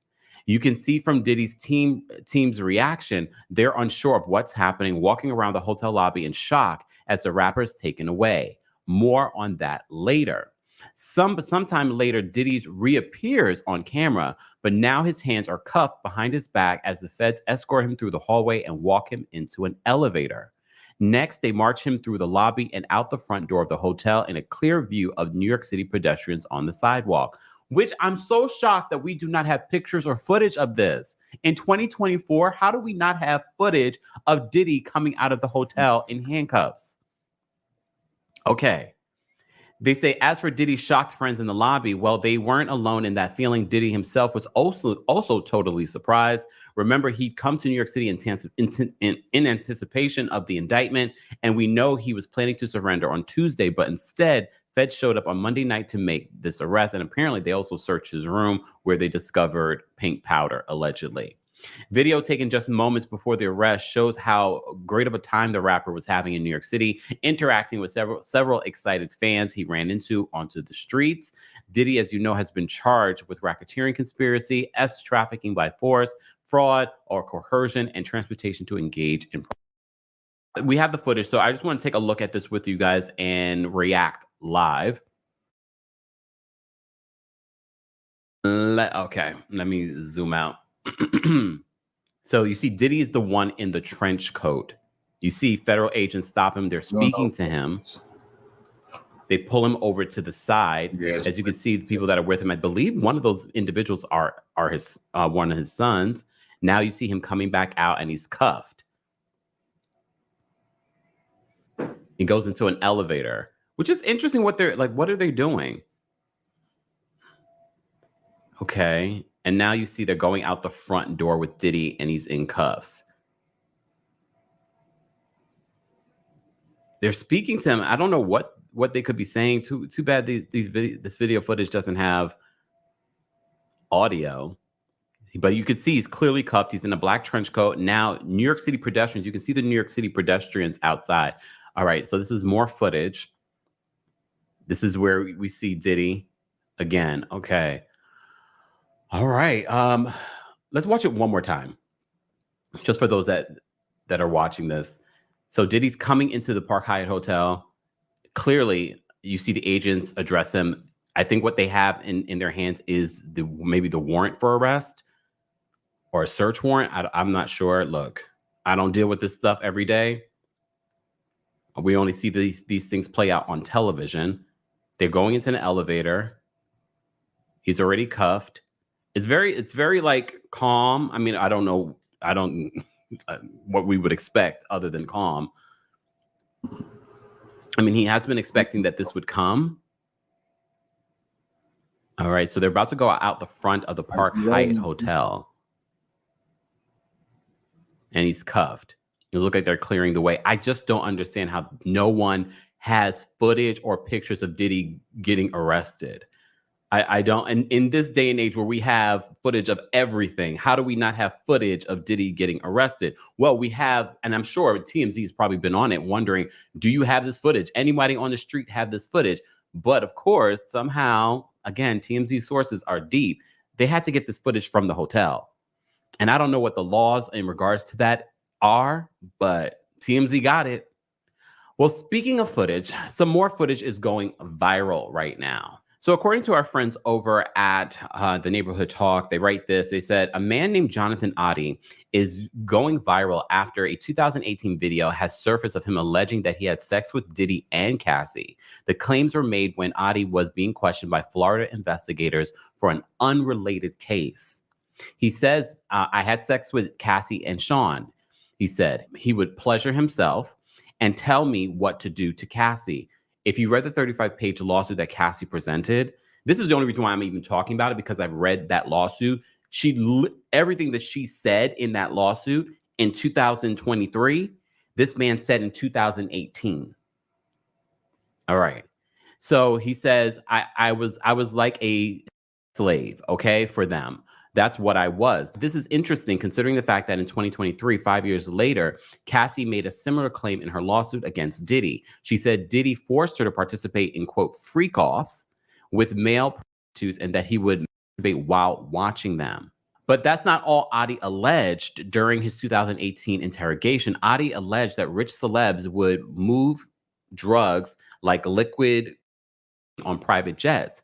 If you can recall, Lil Rod accused female rappers of a female rapper of transporting drugs for Diddy on a private jet in his lawsuit from this year. Adi also made allegations about Rick Ross and DJ Khaled. He said Diddy, Ross, and Khaled, they're all gay, he alleged. Later in the video, Adi claims that he caught an STD as a result of being involved in the freak-offs. Take a look at the footage. Which they're good buddies, okay? They're gay. Who? Both. Diddy and Ross. And Khaled. They're all gay. Okay? DJ Khaled, Rick Ross, and P. Diddy? Yeah. They're all gay? Yeah. Gotcha. All right. Khaled is a Harlem supporter. Okay. So who supported? Hamas. Hamas. Yeah. Sorry, I said the wrong. No worry. Hamas supporter. Okay. Okay. How do I know this? Yeah, that's what I want to know. How do you know this? Do you know Sean Combs? Puff Daddy? Yeah. P. Diddy, whatever he calls himself these days. Yeah, go ahead. Yeah, he's part of what's called the Boule. The Boule is a branch of the Illuminati. Okay. I had sex with Cassie and Sean. Basically, he would masturbate and tell me what to do with Cassie. I had like 15 encounters, and I heard lots of business. Because what they would do is Sean talks a lot on the phone and on the TV with speakers and stuff, and I was like a slave. Okay, for them that's what I was. That's all. All right. I caught herpes, and I came back and I seen for herpes and won. But they did. Mark Eros and Ben Mercedes were his attorneys, okay? And Christopher Leon's here was my attorney. They asked me to turn in that, which was the video recording, and I did so. They gave it back to me accidentally, and it's possible, I threw everything out, it's possible I can produce a copy. Gotcha. It's possible, I'm not sure.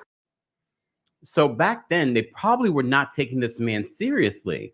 And look, do I believe everything that this man said in this 2018 interrogation? Well, probably before we saw Cassie's lawsuit and what subsequently has happened since. Now I'm leaning more towards believing everything that he said in this situation.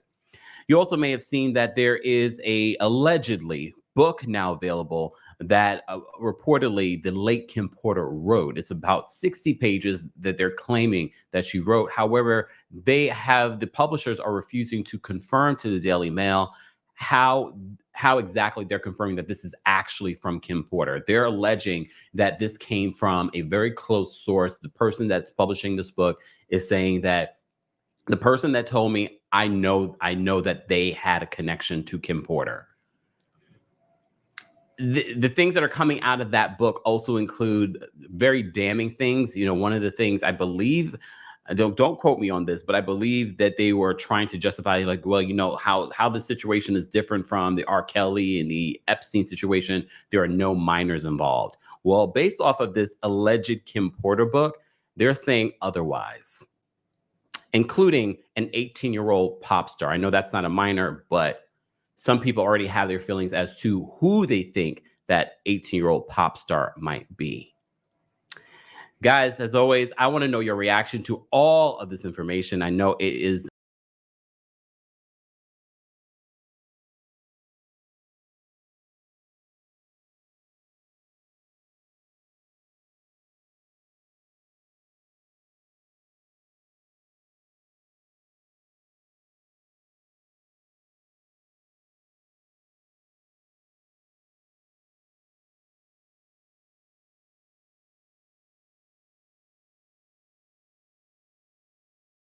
where are his celebrity peers saying, oh my God, this is detestable. We do not stand for this. The way that women came forward after Harvey. Yeah. Where are they? Everybody's quiet. Why? Where's Ashton Kutcher? Where's, honestly, Usher? Where's Justin Bieber? Justin Bieber, I have no knowledge. They're not alleging his name in any of this, but Justin Bieber was very young when he came into Diddy's circle. And that tape you referenced of the two of them about to spend 48 hours together or having just was disturbing. And there's no question he had a lot of exposure to this guy. And I think he should say something. But now if he's a victim, he's in a very difficult spot because he's been abused. Yeah. And this brings up a lot, especially for a man. Yeah. It's very hard to go out and say that this has happened to you. But if he was a victim, God forbid, I encourage him to do it because you need someone strong like that to break the dam. You know, right now, Cassie's out there. She's been twisting in the wind for a year. This other guy, Jones, he came forward. He's twisting. But if you actually had an Usher, a Bieber, or, you know, someone like an Ashton Kutcher, who I don't think he was an abuse victim, but he was good friends with Diddy for a long time, come out and say what they know, it would show leadership. and it would give the others who are on this list permission and the security of not being the only one who then has to worry about retribution. I think Ashton Kutcher is problematic because if you recall, he and his wife defended Danny Masterson, who is a violent serial rapist and was convicted of rape. I think he's away for life. They wrote letters to the judge. That's right. Saying they would let Danny watch their daughter alone. I mean, vile. I don't trust that guy at all. With Usher and Bieber, hypothetically, we don't know anything, but were they victimized by Diddy at young ages? I feel for them, especially given the stigma against homosexuality still in the Black community, in the hip hop community. I feel it's really incumbent upon people in positions of power. Only two have come forward. One is Eminem, who has recently rapped on his new record that everyone knows Diddy killed Tupac and probably Biggie. And when are they going to arrest him? And 50 Cent, who has been making the rounds and saying, you know, Diddy tried to bring me into his circle. I wanted nothing to do with that. I wanted nothing to do with those parties. He's working on a Netflix doc right now, exposing Diddy and everything he knows. So now we're really going to see if the hip hop community can move with the times and do right by all of these victims. We'll see. Who appear to have been fed to him like lambs to the slaughter. The book by his, were they married? She's the mother of three of his children. Longtime partner, mother. They were never married, longtime partner. Alleges all these music executives whose names everybody would know, their household names, were in on it, were aware of it, participated in it. And so this really does look like it feels a little Epstein-y. You know, there was an assistant U.S. attorney saying, yeah, he's as bad as Epstein in the New York Post today. And if that's true, then everybody's going to wonder about what sort of protection he has in jail, because we would like to know who else participated in this. Tried to be. And what's being done to make sure there is no Epstein-like end for this guy. 100%. He's not in the same jail that Epstein was in. That's been closed. Like Epstein hooked one of the Royals over there. That dude, the king's brother, he lost all his power right now for fucking with Epstein. You remember they showed you the Prince Harry. He has been at the freak offs. It's a picture with him partying at one of the white freak off parties with Kanye West. They just showing you the before. They're not showing you after. They know that. They seized them videos and shit, but they know P. Diddy got the Prince on tape. For the time being. But I don't know, Maureen, if he's that connected to that many powerful people, you have to at least wonder. That's the thing. They have to keep him alive. He's such a high value suspect. It's sort of the way there was this drumbeat after Epstein when they got Ghislaine Maxwell to make sure she was kept alive. She never gave up any names, but she's paying for it. Diddy, I'm surprised, part of me thought he should just take a plea and just it's over, it's done. But megalomaniacs like this, abusers, control freaks, they never do. They do not plea. They never do. And his attorney used such a poor turn of phrase the other day while blaming Cassie for all of this, while blaming the victims. He said, Mr. Combs is a fighter. Oh, boy. That's Mark Agnifilo. He also represented Keith Raniere in the Nexium sex cult case. And Keith Raniere is currently in jail for the rest of his life. So it didn't go very well. Mark Agnifilo came out and said, he's got issues. He cheated on his wife, basically. So he's a cheater and was in a toxic relationship, but he's not a criminal. And that reminded me of what he said in the Raniere case, which was, it's a cult member. Oh, they were forced to do things. Oh, come on. This is New York. We're not forced to do anything. We're New Yorkers. We're not forced to do. Like this guy, with all due respect, I don't see that working out as a defense. I do want to play the Bieber clip just because I've referenced it a couple times, and so did you. Here's the one we're referring to, back when Bieber was, I think, 15. Justin, you ever seen the movie 48 Hours? Right now, he's having 48 hours with Diddy, him and his boy. they're having the times of their lives, like you know, where we hanging out and what we doing.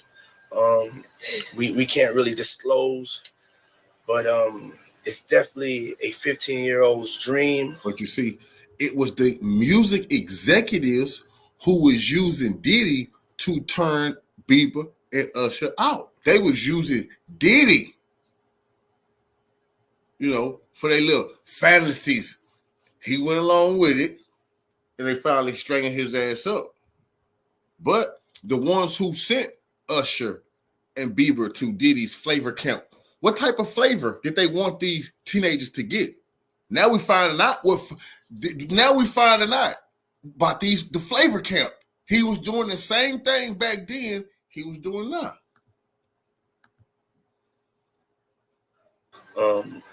You know, I have been given custody of him. You know, he signed to Usher. That's discussion. I had legal guardianship. Now you see, he groomed Usher. Then Usher went groom Bieber. That's disgusting.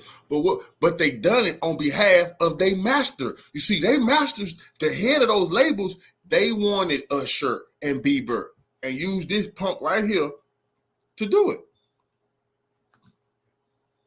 Usher, when you know he did his first album, I did Usher's first album. I don't have legal guardianship of him, but for the next 48 hours, he's with me. So we gonna go. Talking about he doing these people albums. He brought nothing to the table, was making no beats. All he doing there is sitting there dancing around and come on, man, you got it. Talking to beat men and writers. I did Usher's first album. How disgusting. We know, so he could be around Usher grooming him. Now he want to groom Bieber. But once again, it was the music execs over him who used this disgusting punk to prey on this young man. They're talking about, come on, let's go get some girls. That's disgusting. What type of girls? But remember, a predator like him, like Usher. See, Diddy was using girls as bait. This nigga didn't want no girls. When he had Cassie, he ordered men. He didn't want no girls. When he had all the money in the world, he used Cassie to order men, male sex workers. You see, he dangled women over these young men. Oh, you don't get to the girls. That is a bait to get this man up out his clothes and pretend like he interested in women. That's for real, bro. That's disgusting, man. Go buck full crazy. Going crazy. That is deeply disturbing in the light of what we've just learned. Talking about he gonna give him a house and car. You gonna have this car. I'm gonna give you the house. What? It's predatory stuff.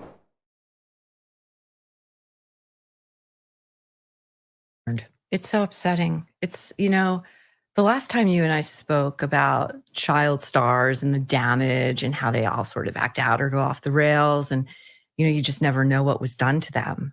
What was done to him? His parents threw him to the wolves, literally. What mother would give her 15-year-old over to Sean Combs for a weekend? Who would do that? No matter how badly your son and you want him to become a star. Did we learn nothing from Michael Jackson? Yeah, right. You know, when that documentary, that HBO documentary came out, which I could only watch the first part of it because it was so dark and so upsetting, because it was just all of these mothers feeding their young sons, knowing what was going on most likely, and they didn't care. And the damage is lifelong. And this is a betrayal on so many levels. But watching that, I was having the same thought. Like, what mother is giving their 15-year-old boy over to a grown man for 48 hours to go buck wild? Like, I have a son who is turning 15 in a week. 15 is young. They're young. These are not men yet. They are still boys figuring it all out. Even if you have a mature, really smart, awesome one like I do, never in no world would I hand him over to someone like that, who at a minimum, you know, is a rap star in a very controversial industry full of debauchery. Like, that's insane what she did. And I don't know about Justin Bieber. I want to make that clear, but I actually really feel like we should hear from him. If he has the strength and has been through whatever he needs to go through to be able to speak out about his own experience, it would be extremely important and powerful. You did not vote for this economic downturn and the high inflation.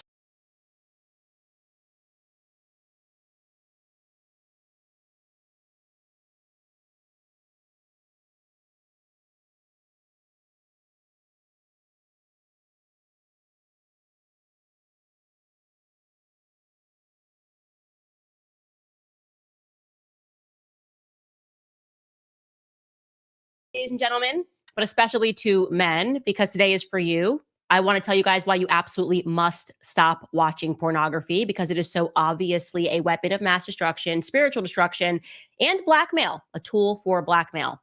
So we have more coming out about Diddy, Kim Porter. People have long held the suspicion that he maybe killed her, plus some videos that are surfacing of Justin Bieber at a Diddy party, and they are horrific. I'm talking truly and utterly horrific. Plus, and appropriately or rather inappropriately, RFK Jr. is in the news for having carried on a sexting affair with a reporter at New York Magazine. And we have the Republican Lieutenant Governor of North Carolina, Mark Robinson, who has been unmasked as a frequent commenter on a porn website dating back to 2012. So lots to discuss. That's what we have coming up today on Candace.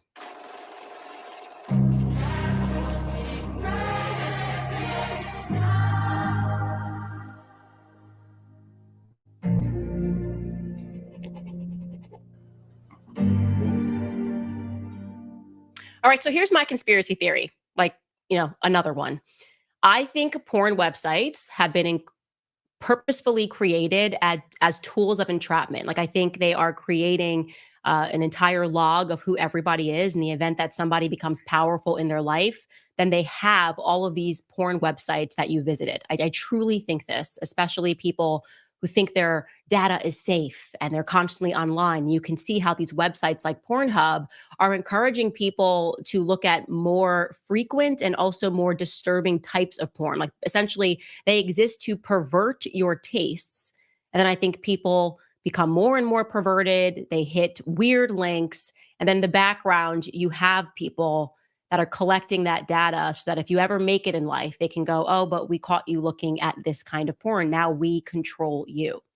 No matter what you think, I think we can all acknowledge now that pornography is a weapon of mass spiritual and political control. I don't care. Everyone got mad at me when I said months ago, ban porn. That's what I believe. It should be banned.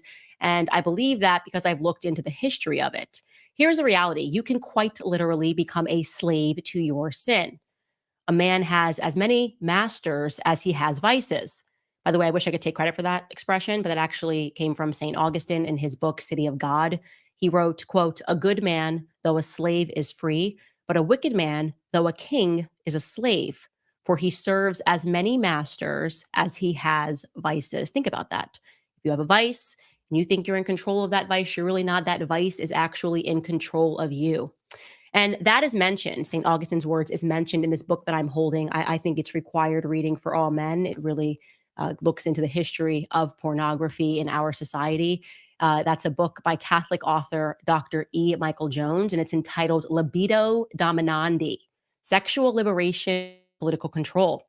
As I said, he traces how we arrived at this incredibly pornographic society that we live in today. I mean, do you even recognize everything is softcore porn? If you're on Instagram, if you're watching a woman and she's selling a Gucci bag, for whatever reason, she has to be naked. Have you ever asked yourself why? Why must she be naked in order to sell me this Gucci bag? Why must she have her boobs out in order to tell me to buy this perfume?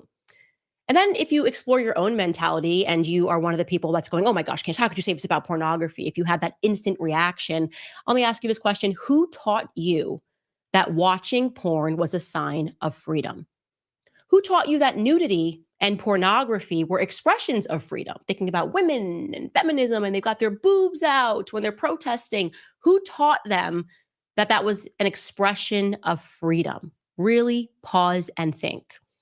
When I paused and I thought about that, I went back to my high school health class, and I remember quite literally learning, as in it was like an answer to a test, that watching a little bit of pornography was healthy. I'm not kidding. We learned this in school, that watching a little bit of pornography is healthy. I can't even imagine what the kids are learning today. Like, it's a tool for education. as if that's supposed to be the natural way that men and women come together to have sex. Well, this book by E. Michael Jones offers the even darker history. And of course, it somehow brings us right back to the very perverted psychoanalytic community, the people who love Freud. Obviously, we're talking about sexualized children. If you're a person that believes Freud was a father of modern psychology, then you should ask a lot of questions about what modern psychology is and what its aims are. I want to tell you guys this. You have not been liberated sexually. When you look around, you see everybody and they got their boobs out, and girls that are selling their bodies on the internet, and women that are convinced that they're models, when in reality, they are kind of just prostitutes selling their bodies to make money and convinced that they're somehow more glamorous because they're doing it within the pages of Vogue. Yeah, all of those people have been intentionally enslaved by pornography. But the question is, to what end?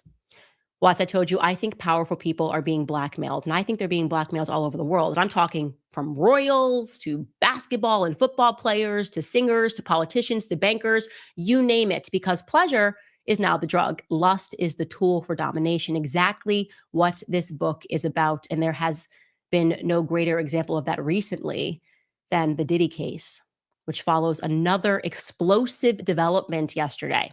Now, let me tell you, it's been long suspected since it happened, since she died in, I would say, rather mysterious circumstances, that Diddy had something to do with the death of his ex-partner and the mother to his children, a woman named Kim Porter.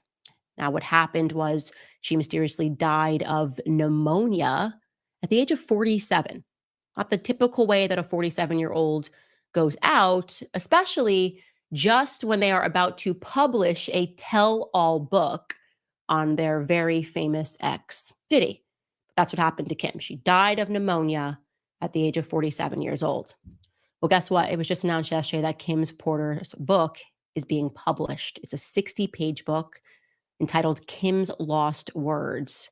It claims to be a collection of the diaries of Kim Porter, the mother of Diddy's children, and it was leaked by her friends. Now, the person who's publishing it is saying that he received a thumbnail from one of the friends who was very scared, and it is heavily implied they believe that Diddy had something to do with her death.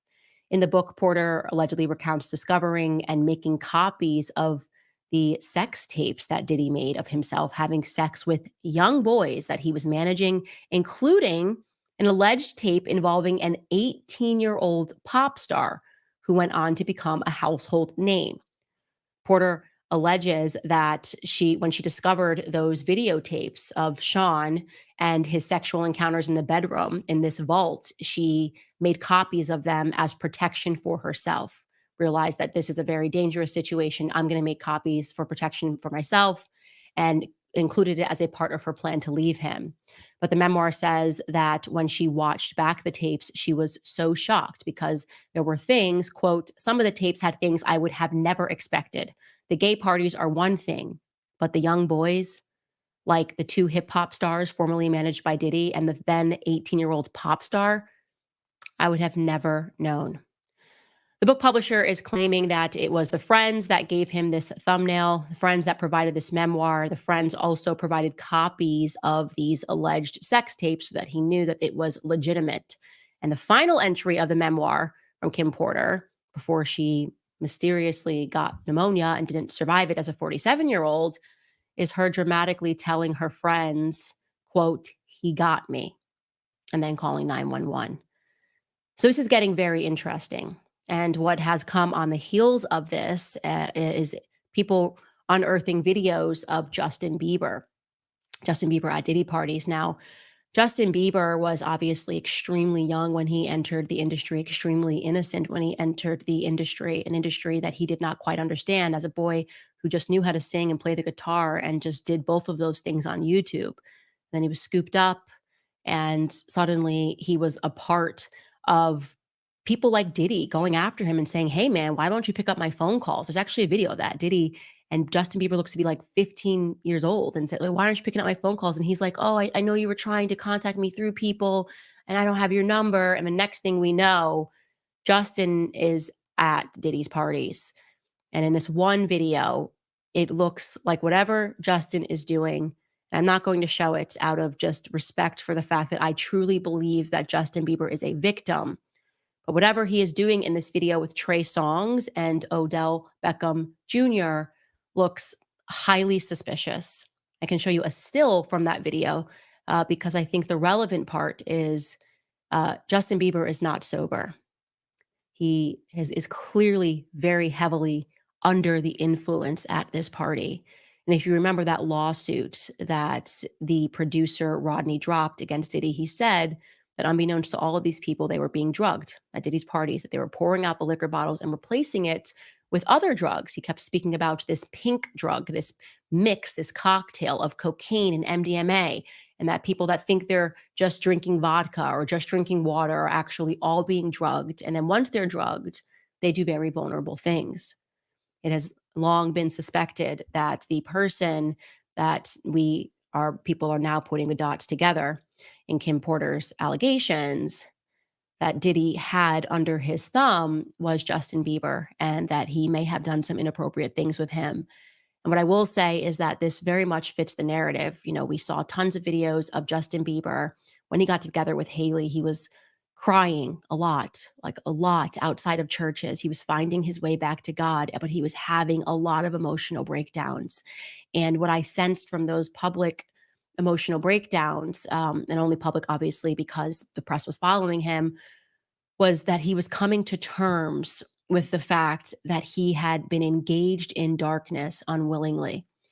And Justin Bieber probably has a lot of shame about that. He probably feels shame, first and foremost, as a man, as a husband, and as someone who has successfully created a new life for himself with his wife, Hailey Bieber. And so what I want to say to Justin Bieber and to everybody that's following the situation is that Justin Bieber is a victim.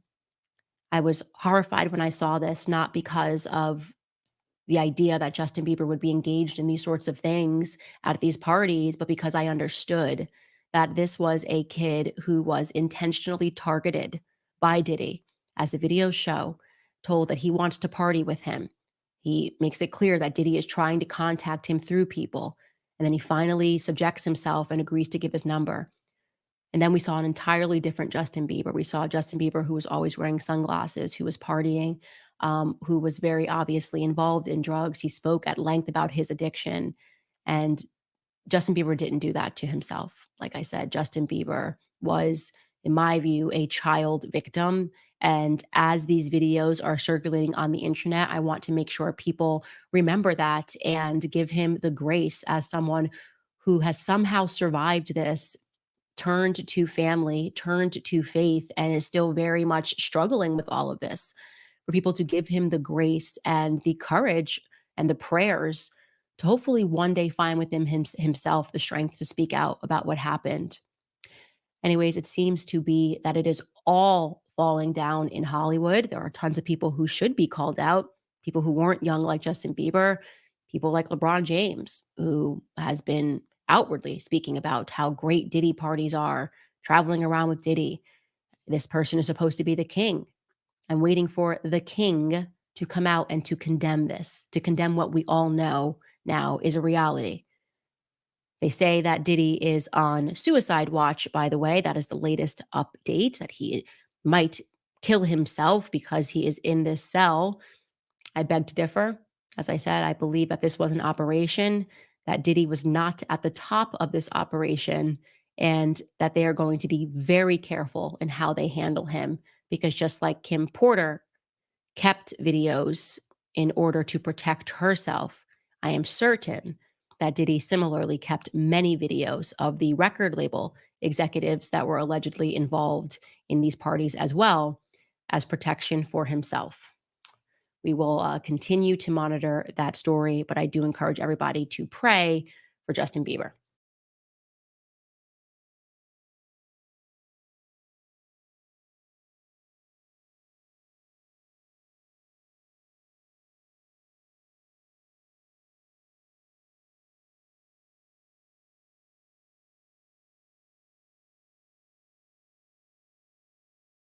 It's a shocking fall from grace. In less than a year, P. Diddy went from beloved music icon to disgraced sexual predator. at least according to the charges from the feds. Right now, he's behind bars in New York, the same place where just last year he was given a key to the city. It was a disturbing set of allegations that led to Diddy's arrest in the way of multiple civil suits brought by accusers. And in some of those suits, co-defendants are listed, and in others, celebrities. Could it be a time of reckoning for them too? We're taking a deep dive into all the celebrities listed in Diddy's civil lawsuits and whether they too could face federal charges. I'm Sierra Gillespie, and this is Law and Crime News. A groundbreaking case brought forth just this week when 54-year-old Sean Diddy Combs was arrested on September 15th. He now faces some pretty serious federal charges: racketeering conspiracy, sex trafficking by force, fraud, or coercion, and transportation to engage in prostitution. Diddy was indicted by a federal grand jury and is now being held in Brooklyn at the Metropolitan Detention Center after he was twice denied bail. Diddy's attorneys say he was in New York for about a week before the arrest, anticipating the federal indictment. But he wasn't the only one who kind of saw this coming. After federal investigators raided 2 of Diddy's homes back in March, we kind of had an idea something was on the way. Just this week, we learned some of the items that investigators collected during those raids of Diddy's homes in both Miami and Los Angeles. According to the indictment against Diddy, investigators seized more than 1,000 bottles of baby oil and lubricants from his homes. The court doc states that these items were used in something referred to as freak-offs, which were elaborate and produced sex performances that Combs arranged, directed, masturbated during, and often electronically recorded. According to prosecutors, Diddy and his associates transported commercial sex workers over state lines and even internationally. Diddy then allegedly gave these sex workers and victims controlled substances, at times unbeknownst to the victims. Prosecutors say Diddy did this to keep the victims obedient and compliant. He then took videos of victims having sex with these sex workers, sometimes without their consent. After all this, both Diddy and the victims would receive IV fluids to recover from the physical exertion and drug use. Federal investigators say that during the raids of Diddy's homes, they collected some of these recordings showing the disturbing details of these freak-offs. And the feds had a heads up about these recordings, thanks to some of the civil lawsuits filed against Diddy, namely the one brought by Rodney Jones, also known as the producer Lil Rod. Lil Rod worked with Diddy on his Love album starting in 2022 and says he experienced months of abuse all at the hands of Diddy. In his lengthy civil suit, Lil Rod refers to these recordings saying, quote, Mr. Combs required Mr. Jones, that's Lil Rod, to record him constantly. Mr. Jones has secured hundreds of hours of footage and audio recordings of Mr. Combs, his staff, and his guests engaging in some serious illegal activity. Lil Rod's lawsuit also lays out some other pretty disturbing claims, like that Diddy sexually assaulted him and forced Lil Rod to have sex with a prostitute.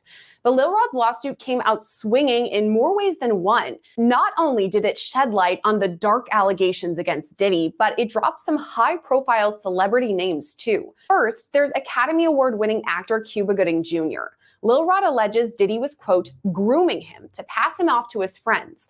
This fear became reality when Mr. Combs introduced Mr. Jones to Cuba Gooding Jr. while they were on Mr. Combs' yacht.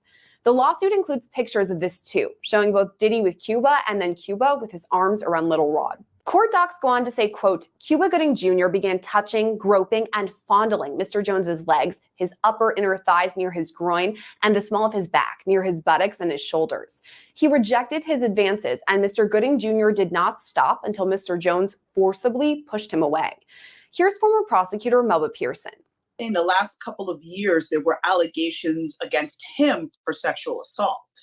So now we had those prior allegations, and now we see him tied to this case as allegedly trying to, assault a Lil Rod, assault others. Back in 2019, Cuba was booked on misdemeanor charges of forcible touching and sexual abuse after allegedly groping a woman in Times Square. By the next year, 3 women had come forward accusing him of non-consensual sexual touching. He eventually reached a plea deal with prosecutors that required 6 months of counseling but no jail time. Just this summer, he appeared on Dan Abrams Live, where he discussed those charges. You pleaded guilty to a forcible touching misdemeanor in 2022, eventually led to a guilty plea of a lesser charge. A year later, you settled a federal civil lawsuit, 2 more civil misconduct lawsuits. Can you understand why some would say, don't want to cast this guy? Sure. But I can also understand some people who come up to me in the street all the time and yell, show me the money and say, hang in there. And I see what you're going through. You know, you make movies for an audience of people, right? So right now I'm making a movie for faith-based people who are excited to renew our hope in humanity, especially the times we're in dealing with politics and the world issues that are going on. So that's where I am now. And have you expressed regret, sorrow, apologies for what happened previously? Everything that happens in my life is for a reason. I believe that. And if I continue to walk on my path, whatever that is, I know at the end result, it'll be to make me stronger, to be a better person, to be a better father, you know? And right now, that's the moment I'm in. Back to Melba. She says it's possible that charges could be brought against the actor. I'm getting the feeling where there's smoke, there's fire, right? Because now we have two different instances where you're accused of the same type of behavior, you know, years apart. I think there's something there. And I don't know that Cuba Gooding Jr. is going to escape from that one, because he already saw definitely people moving away from him within Hollywood circles and other circles once those first sexual assault allegations came out. So at this point, I don't think he's going to get away with it a second time. Is it possible that he could face charges based on these allegations that were brought forward by Lil Rod? It is possible as well. Again, we've got the statute of limitations issue to deal with. So depending on the time frame of when this happened is, you know, again, the Adult Survivors Act, which was the vehicle where many of these lawsuits came out, many of these civil lawsuits, came out, there was a finite amount of time for those suits to be filed. The time frame is going to be very, very important. What witnesses come forward, because again, you know, this may not be a situation where DNA may be at play. This may be more of a situation of, hey, yes, I was there and I recall, you know, Cuba Gooding Jr., you know, putting his hands on Lil Rod, or I recall certain aspects. So it's going to be a very witness intensive type of case. And the question is, will the witnesses be willing to come forward? Another high profile name listed in Lil Rod's lawsuit is Jennifer Lopez. From the standpoint of the names of the celebrities that were tied to this, the fact that Jennifer Lopez was tied to this back when she was involved in or party to a shooting at a nightclub when she was dating Diddy, and is now alleged to have brought the gun with her to the scene and gave it to Diddy, and that's how the shooting occurred. Lil Rod's team brings up J-Lo when establishing Diddy's history, writing his quote, "Rico enterprise has existed for at least 20 years, dating back to the 1999 nightclub shooting in NYC, when Mr. Combs required his then-girlfriend Jennifer Lopez to transport his illegal firearm into the NYC nightclub." The court docs also allege Diddy forced his then artist Shine to assume responsibility for the shooting of several individuals. The shooting happened on December 27th, 1999 at about 2:55 a.m. A fight broke out at a nightclub in New York City between Diddy, Jamal Barrow, who's known as the rapper Shine, and Matthew Allen, who went by the nickname Scar. Guns were drawn and 3 people were shot. No one suffered any life-threatening injuries, and the victims were not involved in the fight. J-Lo and Diddy fled from the scene in a car, but were later arrested and charged. J-Lo's charges were dropped, but the others stuck. Diddy was acquitted, but Shine was sentenced to 10 years in prison. He was released in 2009 and deported back to his home country of Belize. Lil Rod alleges it was Diddy who pulled the trigger, and Shine just took the fall for him. Because of this allegation, experts like former FBI agent Bobby Chacon say investigators could take a second look at the shooting. If there's a civil lawsuit that lays out this major allegation, what would it take to reopen an investigation into something that happened 25 years ago? Well, it would take a different look at it. So in other words, he was acquitted on state murder charges. Now, federal charges can be different. You can have RICO, you can have a continuing criminal enterprise, you can have, so the underlying acts, the predicate acts, what we used to call them when I worked RICO cases, a RICO predicate act could be something like that 1999 case, and you can use it as a predicate act. You can bring it up. You can, when I worked cold cases of this type, sometimes with the passage of time, people aren't as intimidated and they're not as threatened, and they get away from the person who was the threat, and they feel more forthcoming to testify or to give statements in lieu of testimony. But certainly, I think that that case is going to be part of it. In the aftermath of that, they have witnesses that say he bragged about intimidating witnesses, paying off jurors. Certainly, when you have that kind of stuff, if you go back and you find that juror that was paid off, or jurors, multiple, that may have been paid off, certainly that gives you the impetus to kind of come forward and refresh those charges on a federal case. So the federal cases will be a little different. The charges are a little different, so it's not double jeopardy. And so I think that case that you mentioned, that you cite, I think is certainly one of the ones they're looking to build into a much bigger, to me, maybe a RICO type case. We also know that federal investigators have spoken to other plaintiffs in civil cases against Diddy to learn more about his personality and what he's like in relationships. That means J-Lo is someone the feds will want to talk to if they haven't already. It also means she could be called to testify against him. It's possible. It's absolutely possible.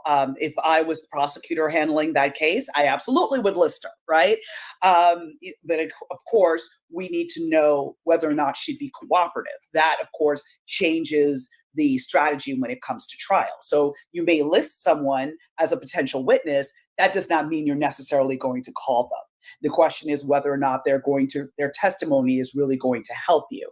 But there is a universe where she could testify against him in terms of, violence, in terms of his interactions with other artists, especially the folks that have been coming forward alleging that he has harmed them in some way or engaged in, human trafficking and sex trafficking. So was she aware of any of that going on? Did she see him with underage girls, or was she present for when some of those videos were taken? That Little Rod, included screenshots of those videos in his pleadings. So how much of that did she know? When did she know it?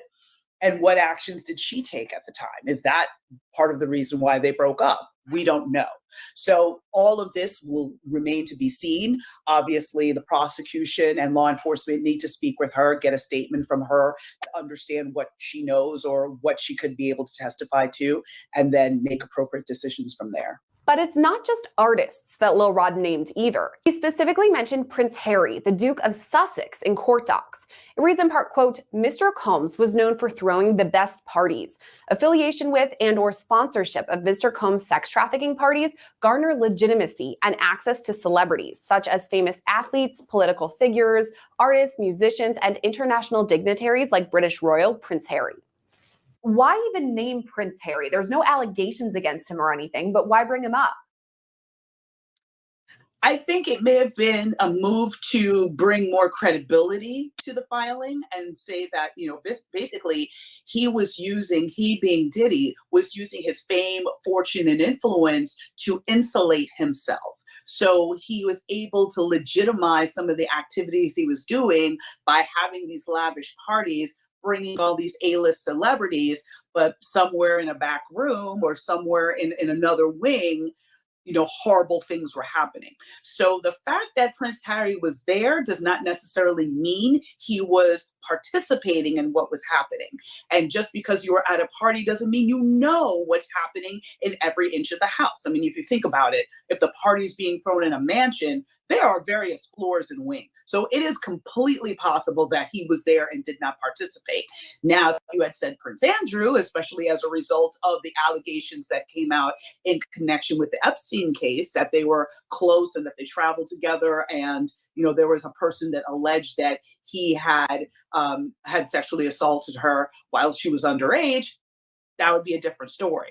But Prince Harry and the way that it was mentioned seemed to be very, again, just sort of trying to bring legitimacy and talk about these were the people that Diddy surrounded himself by to protect himself. Prince Harry has no criminal charges or even any accusations of illegal activity, but he could still see the inside of a courtroom in a defamation case. It's possible that Prince Harry may be able to preserve his reputation.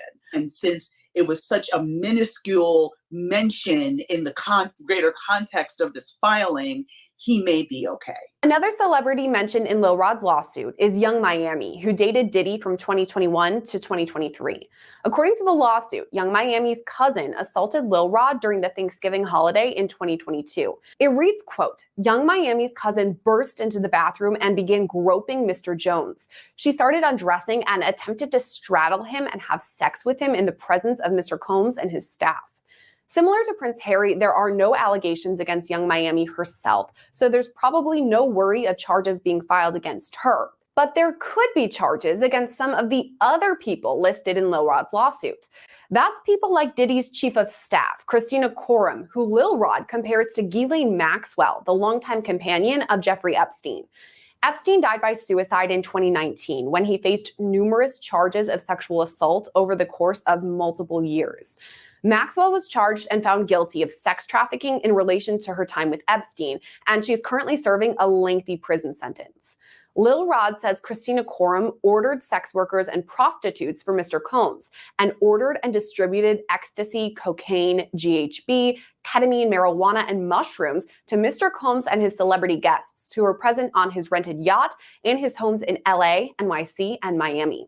This is referenced in Diddy's indictment too, saying members and associates of the Combs enterprise, including high-ranking supervisors, security staff, household staff, personal assistants, and other Combs business employees, facilitated the freak-offs by, among other things, booking hotel rooms for the freak-offs, stocking the hotel rooms in advance with the required freak-off supplies, including controlled substances, baby oil, lubricant, extra linens, and lighting.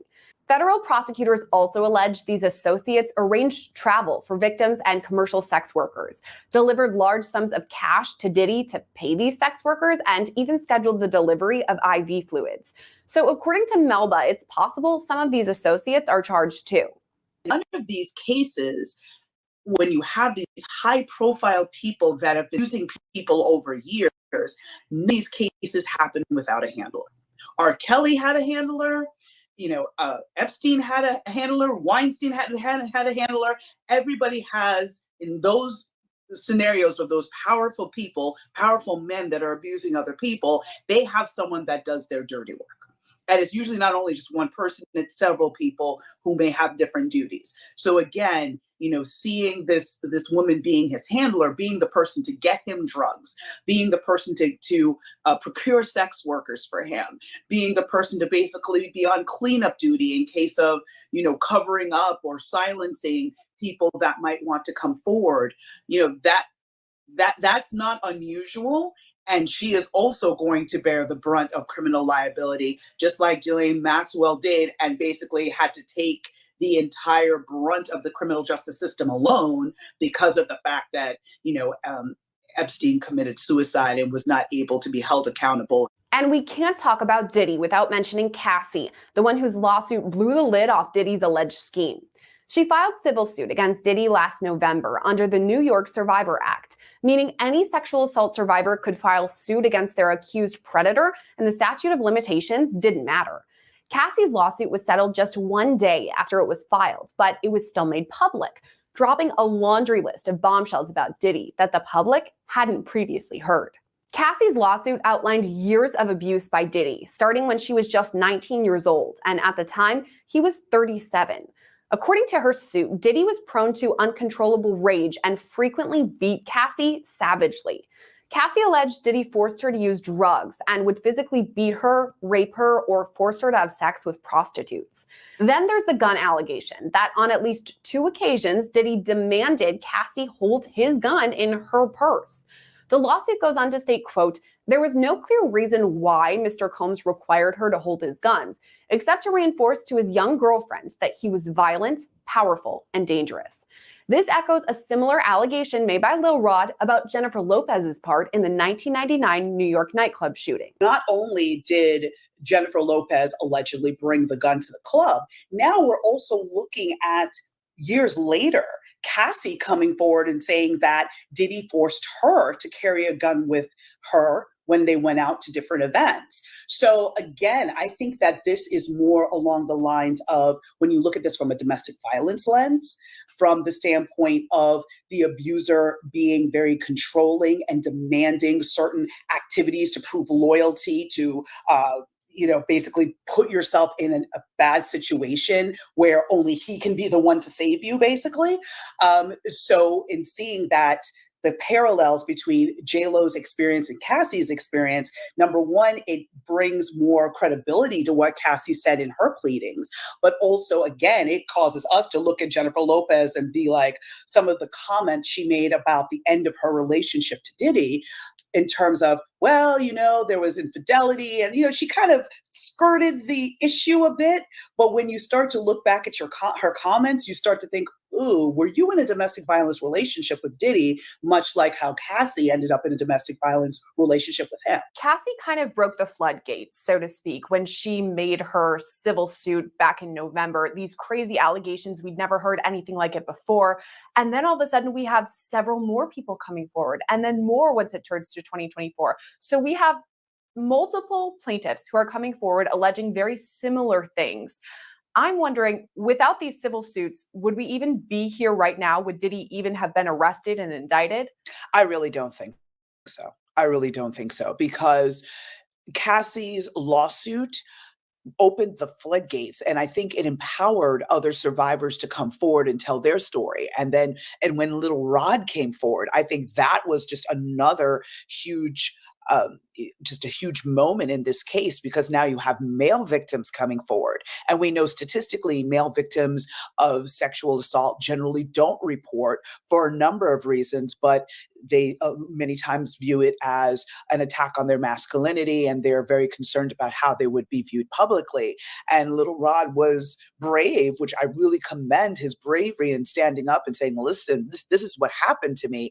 And that empowered more and more folks to come forward, including most recently Danity Kane, one of the members of Danity Kane, stating that he had abused her and she had witnessed the abuse he had levied on others. So I think that all of these voices coming forward and saying, listen, there's something here, the feds took notice. And even though they may not have been public about it at first, we knew, obviously, when they searched the houses, we knew that this was getting very serious, but they were monitoring this the minute that Cassie filed her lawsuit. And when they read those allegations, I can assure you that investigation started immediately. And then as more and more survivors came forward, again, the feds would be going and interviewing each of those people, seeing what evidence they have. So, for instance, do they have maybe some cell phone footage, or can they substantiate what occurred to them in other ways, maybe follow-up text messages, emails?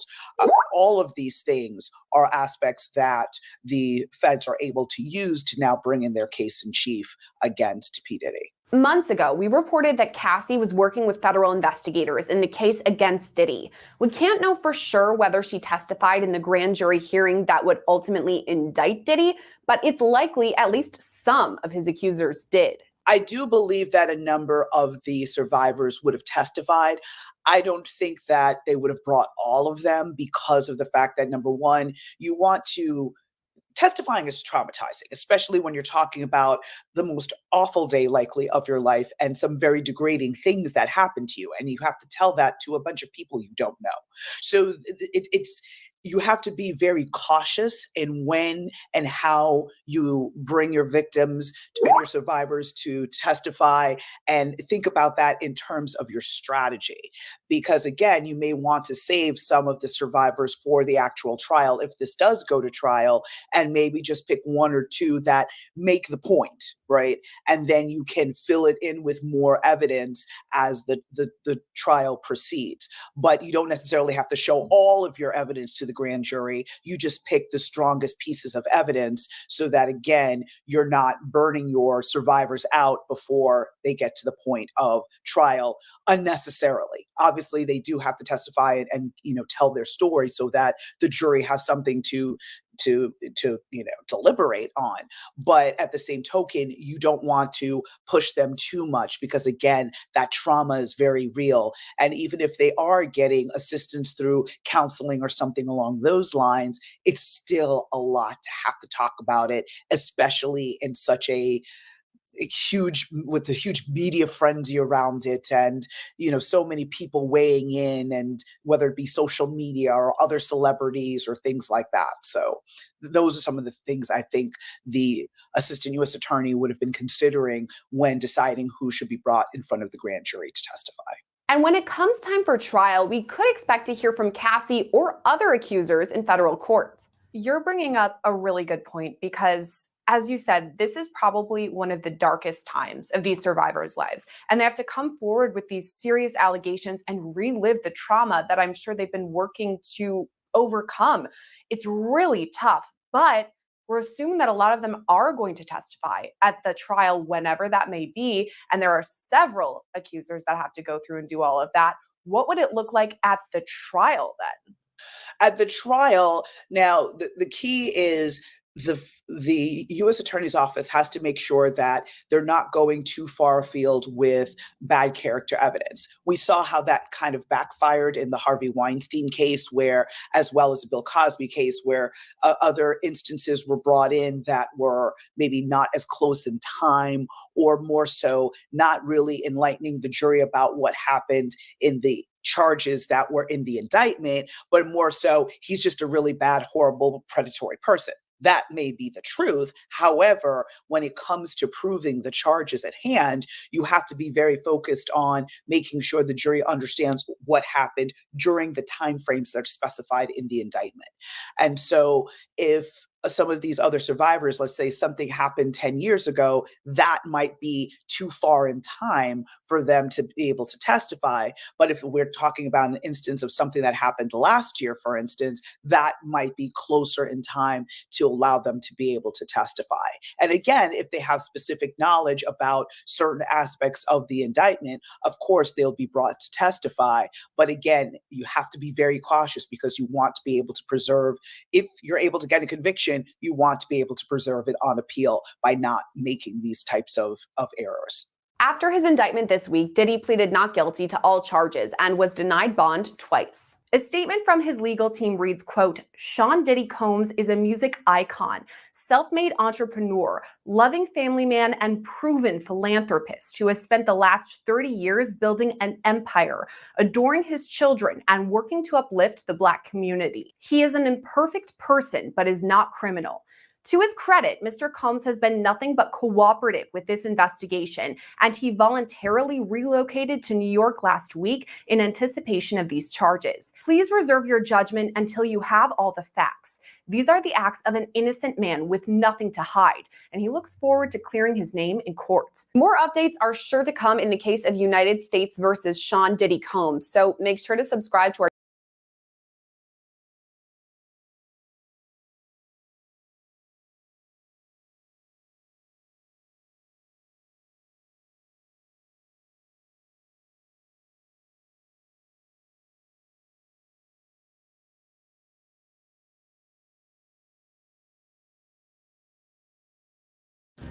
Not only is P. Diddy behind bars, but now he's on suicide watch in one of the most dangerous jails in the country.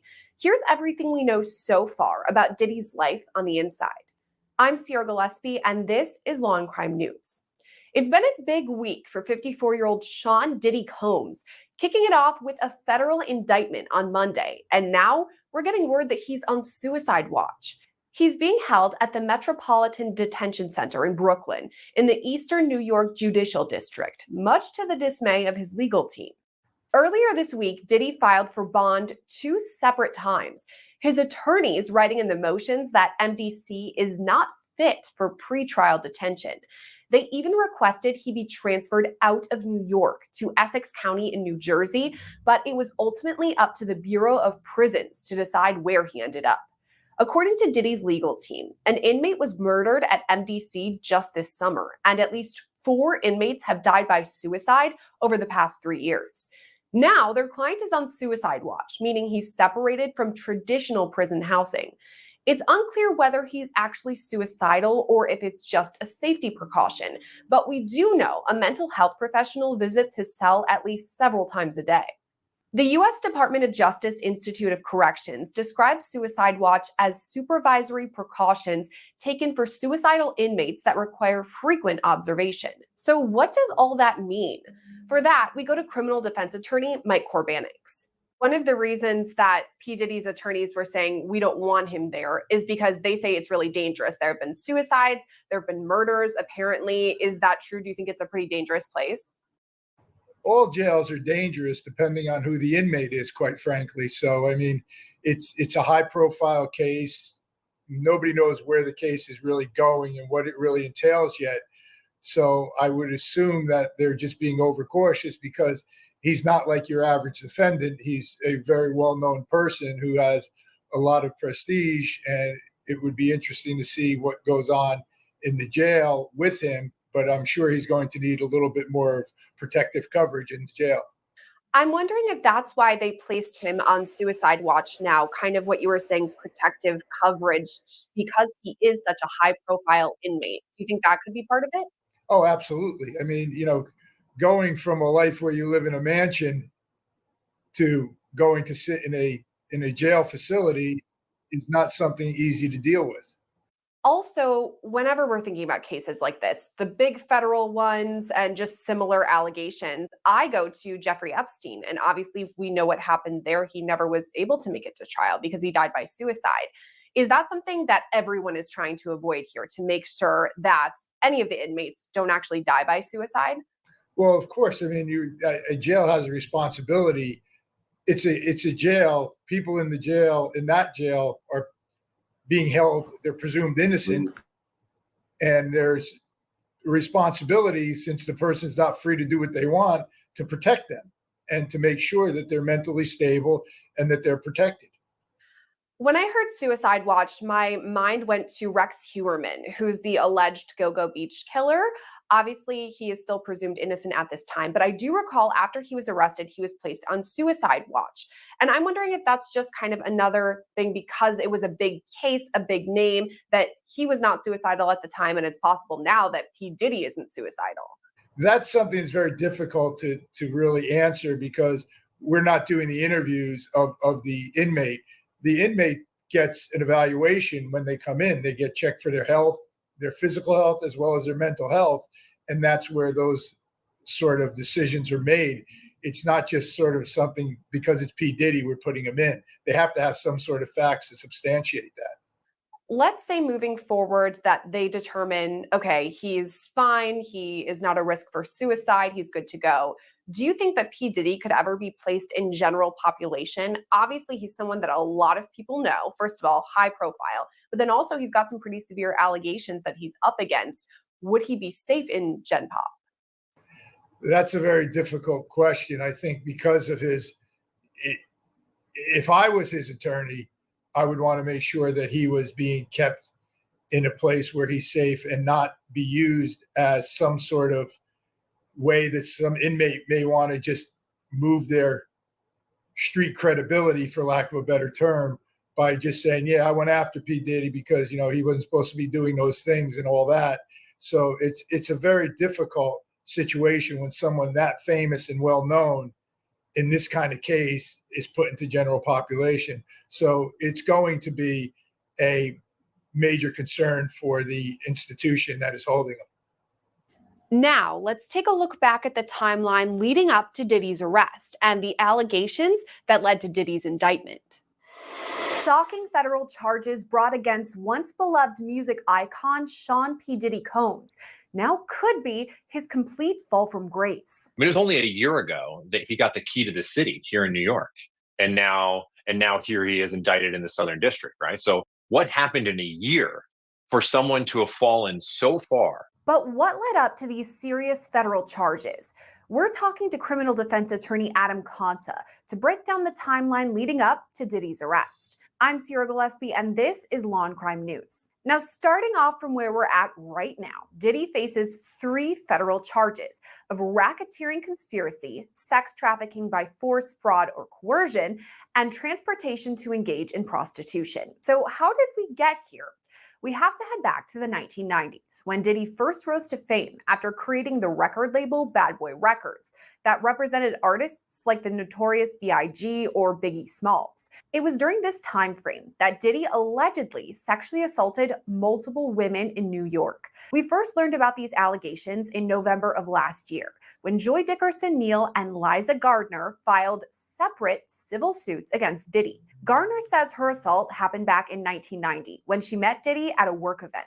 She alleges he raped her and later choked her to the point that she passed out. The next year, in 1991, Joy Dickerson-Neal says Diddy raped her while she was a student at Syracuse University. She says Diddy even recorded this alleged sexual assault and passed the tape around to other people. So these things allegedly happened in the early 90s, but they're not made public then. As the years pass by, Diddy's career just keeps on gaining steam. By the late 90s, Diddy himself begins putting out songs, even snagging his first 2 Grammys in 1998. But the following year marks the next stop on the Diddy timeline, the New York nightclub shooting. 3 people were shot, though no one suffered any life-threatening injuries. Diddy, the rapper Shine, and a man named Jamal Barrow were all arrested, and so was Diddy's then-girlfriend Jennifer Lopez. J-Lo's charges were dropped, but both Diddy and Shine went to trial. Diddy was acquitted, but Shine was convicted on charges of attempted murder and criminal possession of a weapon. He was sentenced to 10 years in prison. Now, in recent months, there's been allegations that Shine took the fall for Diddy, and on top of that he forced J-Lo to carry an illegal weapon. All of this leads us into the new millennium, though. A woman, only identified as Jane Doe, says Diddy raped her in 2003 when she was just 17. In the lawsuit she filed last year, she included pictures of herself at Diddy's recording studio in New York. From there, we fast forward to late 2005 or 2006, when Diddy met Cassandra Ventura, who would later be known publicly as the singer Cassie. According to Cassie's lawsuit, she started working with Diddy when she was just 19 years old, and he was 37. She says Diddy began, quote, almost immediately asserting possession and control over her, and inserting himself into all aspects of her career and her personal life. That includes things like forcing Cassie to use illegal drugs and have sex with prostitutes as Diddy watched or masturbated. She also alleges he recorded many of these interactions. The next stop on the Diddy timeline is 2011, when Cassie had a brief flirtatious relationship with rapper Kid Cudi. She says that in 2012, Diddy told her that he was going to blow up Kid Cudi's car and that he wanted to ensure that Kid Cudi was home with his friends when it happened. Around that time, Kid Cudi's car exploded in his driveway. From there, we have to hop to September 2022, when Rodney Jones, also known as Lil Rod, began working with Diddy. For the next year and a half, Lil Rod alleges he suffered abuse, all at the hands of Diddy himself. At times, Lil Rod says Diddy touched his private areas without consent and forced Lil Rod to watch him shower or have naked body massages. Lil Rod says Diddy, quote, attempted to groom Mr. Jones into engaging in gay sex. Then, in 2023, Cassie filed a lawsuit against Diddy under the New York Survivors Act, meaning a sexual assault survivor could file civil suit against their alleged abuser regardless of the statute of limitations. So Cassie filed that suit on November 16th of last year, and though it was settled just one day later, the damage was already done. Before the year's end, Diddy also faced lawsuits from Liza Gardner, Joy Dickerson-Neal, and Jane Doe. After this, Hulu dropped plans for a reality show called Diddy +7 that was supposed to be about the singer and his family. At the same time, other major brands that he had worked with over the years severed ties. That brings us to February 26, 2024, when Lil Rod filed his lawsuit. Just about a month later, on March 25th, federal investigators raided 2 of Diddy's homes in both Los Angeles and Miami. The same day, Diddy's alleged drug mule, Brendan Paul, was arrested at the Miami airport. He was charged with cocaine and marijuana possession, but avoided any jail time with a plea deal that required him to enter a drug diversion program. That moves us to April 4th, when Diddy is named a co-defendant in yet another civil lawsuit, this time involving the sexual assault of a woman on a yacht. Diddy's son, Christian, or King Combs, is also listed in the suit. Over the next few weeks, Diddy then files motions to dismiss several of the civil lawsuits against him. But he makes news once again on May 17th when CNN releases shocking surveillance video showing Diddy brutally attack Cassie in a hotel hallway. 2 days later, on May 19th, Diddy posted this to his Instagram. I was f***ed up. I mean, I hit rock bottom. But I make no excuses. My behavior on that video is inexcusable. I take full responsibility for my actions in that video. I'm disgusted. I was disgusted then when I did it. I'm disgusted now. I went and I sought out professional help. I had to go into therapy, and go into rehab. Had to ask God for his mercy and grace.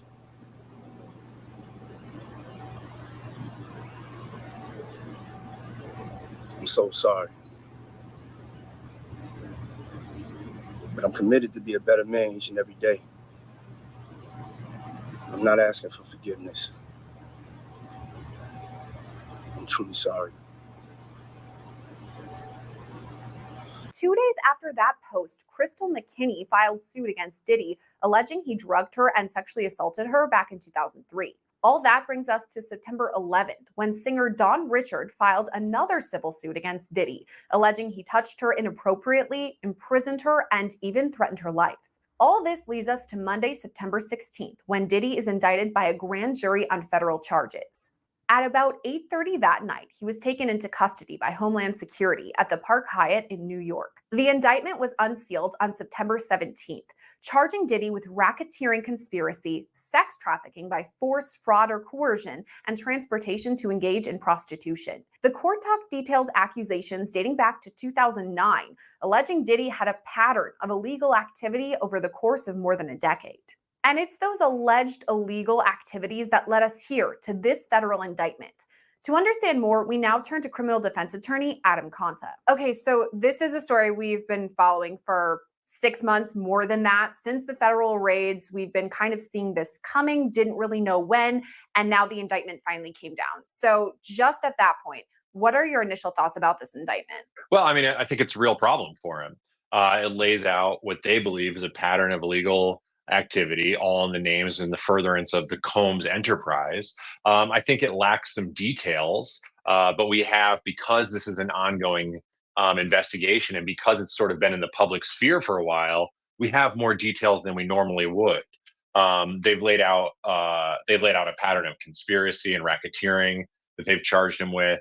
But part of that is obviously that one of the victims is his ex-girlfriend, Kathy, who filed this major lawsuit last year in November against him. But we kind of have the details from that lawsuit as well. So we can kind of insert those as really the jump off point to how we got here now today. But he's got some real legal challenges ahead of him. Absolutely.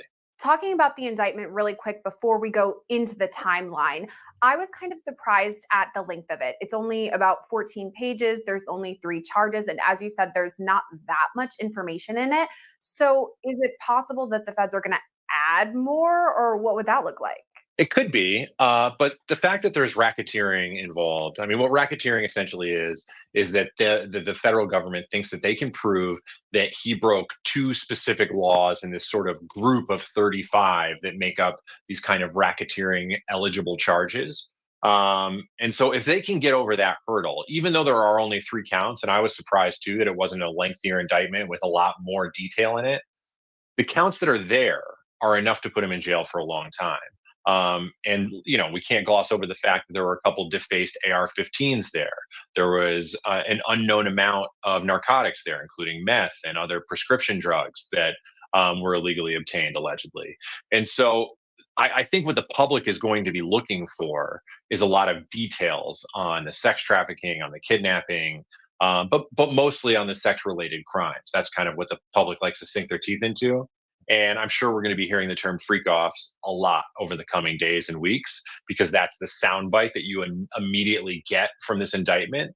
But if you're looking for more details on sort of the torrid and terrible things he's done to these alleged victims over the years, then the indictment does not have a lot of explanation there. You brought up a good point about the pattern, showing that Diddy had a pattern to break the law in this many ways. And it all goes back kind of to Cassie and the civil suit that she filed. Obviously, they had a relationship for several years. She alleges some pretty serious accusations against him. So how important is Cassie going to be in regards to this federal case? Well, she's going to be incredibly important in terms of her lawsuit is really what opened up the public's attention to it. And so that's really what got everyone going. That's what got the authorities looking into her more. I mean, it was only a year ago that he got the key to the city here in New York. And now here he is indicted in the Southern District, right? So what happened in a year for someone to have fallen so far and not just got the keys to the city a year ago? He was what was he? He was given like the Lifetime Achievement Award in the VMAs. That was just last year too. I mean, this is someone who is at the top of the public sphere in terms of reverence, in terms of respect, in terms of what they mean to the city and to the community. And for it to turn around this fast, I think we have to look directly at Cassie and her lawsuit filed on November 16th. And even though they settled it a day later, again, the details of what was alleged got out there. And then what that really did, just like the Me Too movement, it started other people who are alleged victims of his thinking, well, maybe now is my time to come forward. If in fact that they felt threatened by Diddy, if in fact they were coerced not to say anything through violent threats, through physical threats, through emotional threats, and potentially of having whatever acts they committed with Diddy being recorded and even having those used against them as electronic threats. After Cassie's lawsuit, they started to come out, and then you saw another lawsuit in December, and then another one, and another one, and so there were a couple that came out that really started steamrolling this sort of this change in a public opinion of him. Just like happened with R. Kelly, although these are separate charges and they have not been proven like R. Kelly's. But just like in R. Kelly, it took the public a little while to kind of get around this notion of this pop superstar who we've grown to love for decades, and now kind of peel back the onions to his personal persona that could be quite disturbing. And so, even though she is not going to be, she might not be doing interviews, and she might not be out there sort of as the public figurehead of this indictment, she's certainly at the genesis of it and is the reason this whole thing got rolling. It's really like all roads lead back to Cassie's lawsuit because, as you said, it spurred other people to come forward and feel comfortable sharing their stories. But what I'm wondering about this is, okay, so it was filed one day. The next day, it settled completely. I'm wondering why Diddy even took it that far. Like, why didn't he settle outside of court before she even filed publicly so that these allegations wouldn't get out? You can go back in time and look at every single case like this, and you can ask that same question. And on the other side of it is someone who's saying, yeah, I should have paid him off immediately.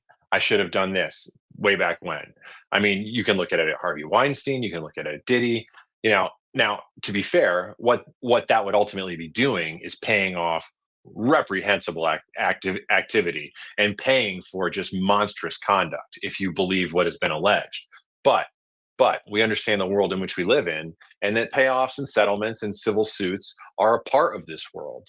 And there is no logical reason why he wouldn't have paid off anyone in the path of filing something like this, because you can't recork this bottle. It's impossible.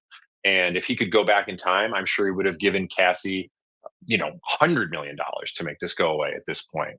But it's impossible. And I think it's, he could be looking at obviously not just a significant change in his life moving forward in the public sphere. He could be looking at real jail time. I mean, we're sitting here doing this interview right now. We don't know whether or not Diddy's going to get bail or if he's going to get released. He has one of the best attorneys in the country, Mark Agnifilo, tremendous attorney. But I think that they could very easily keep him in. He's a flight risk, and he's alleged of doing some really heinous things, even in this brief indictment. Going back to the indictment, it kind of outlines a bit of a timeline. We talked about the pattern. It mentions the year 2009 when these things started happening, or that's at least when it dates back to. But we've seen some civil suits against Diddy that date back to the 90s, way farther than 2009. So why weren't those things listed or included? I think it's one of those things that they try to include what they can prove or what they feel like they can prove. And sometimes charges are just too remote to have enough credibility to add to an indictment like this. So even if they believe that those incidents happened, I think as far back as 1991, even if they believe those happened, it just might not be pertinent to proving this case and these charges. Obviously, 2009 is a lot more recent than the 90s, but it's still 15 years ago. I mean, technology has changed since then. People have moved on, died, forgotten things. How are they going to prove the things all the way back in 2009 that they're alleging? Well, I mean, a lot of it from what it sounds like, and again, we're learning all this in real time, but it sounds like from him. I mean, once the police caught wind of Cassie's lawsuit and really started going forward in investigating him, that obviously led to the raids that took place in March in his Miami homes and his LA homes. And when they raided those homes, they found not just guns, not just drugs, but electronic devices, which is really ultimately what they were looking for there. Everything else that I just named is sort of like a cherry on top. Because what they wanted, what they were looking for, and what they got was hard drives. And on those hard drives, allegedly, are some of these acts being videotaped and taping them without their consent, potentially, holding on to them without their consent, potentially. But aside from those issues, which may or may not exist, they also may lay out a pattern of abuse. They might show abusive behavior. They might show unwanted narcotic consumption or sex that had been denied and then sort of forced upon. We just don't know yet. But I think a lot of the evidence, especially for those older cases, may come from his own recordings. Going back to those federal raids where we got those recordings, or the feds, I should say, rather, got those recordings, it's been 6 months since then. So, I mean, half a year that Diddy could have guessed potentially these indictments are coming down against him. What was his team doing to prepare? I mean, I'm sure that they were trying to prepare for whatever could be brought against them, but what do you think was happening? I think they were trying to coordinate with the U.S. Attorney's Office, be as cooperative as possible while trying to achieve their ultimate goal, which was not getting prosecuted at all. So, yes, they absolutely knew this was coming. Today is not a surprise to Diddy. Today is not a surprise to Diddy's lawyers. But in the meantime, leading up to this, there's been a lot of, I'm sure there's been meetings, I'm sure there's been discussions, I'm sure there's been a lot done to try to avoid this very moment, to show that any of these incidents were either consensual or that they just lacked any sort of criminality. And so, I think that the legal team has probably been working on this since before March, probably since November. They could see something like this potentially coming. And so I'm sure that he's had a team of people looking to avoid this day specifically for a long time, but it was just, I think, inevitable with the amount of evidence that seems like is out there. So that's the defense side of things, but this half a year time frame, maybe more than that, also is what the prosecution had to kind of build their case against Diddy. So that lengthy time frame, do you think that was helpful for them, that they were kind of doing the same thing he was? Oh yeah. They were doing much more, I'm sure, because the feds don't bring a case unless they already know that they can prove it. That's just the way it works. If the feds don't think they can prove a case, then it's going to go to state court, and they'll let the state courts handle it there. But they don't arrest someone until they already feel like they've got the goods. So in the last 6 months, they haven't just been going through those computers. They haven't just been looking at what was recovered. They've been interviewing and flipping people 1,000%. They've been talking to his associates. They've been talking to his former employees. They've been looking for more victims to corroborate stories. And when they find those employees and they find those victims, they use those stories to corroborate each other and to corroborate other claims. And so I'm sure that there's going to be many people up the hierarchy of the Combs enterprise, which is really just Bad Boy Records and his sort of media empire. They're going to find people along the way. It could be housekeepers, it could be gardeners, it could be record executives. You just don't know because there's so many people named along the list of potential witnesses here that it's almost impossible to predict how many witnesses the federal government could have at this point. And so that's what they've been doing for the last 6 months. And I know this is so far out because the indictment just came down yesterday. I mean, it could be quite a while until this actually goes to jury trial, but that's what everybody is wondering. That's when we're going to get a lot of the information.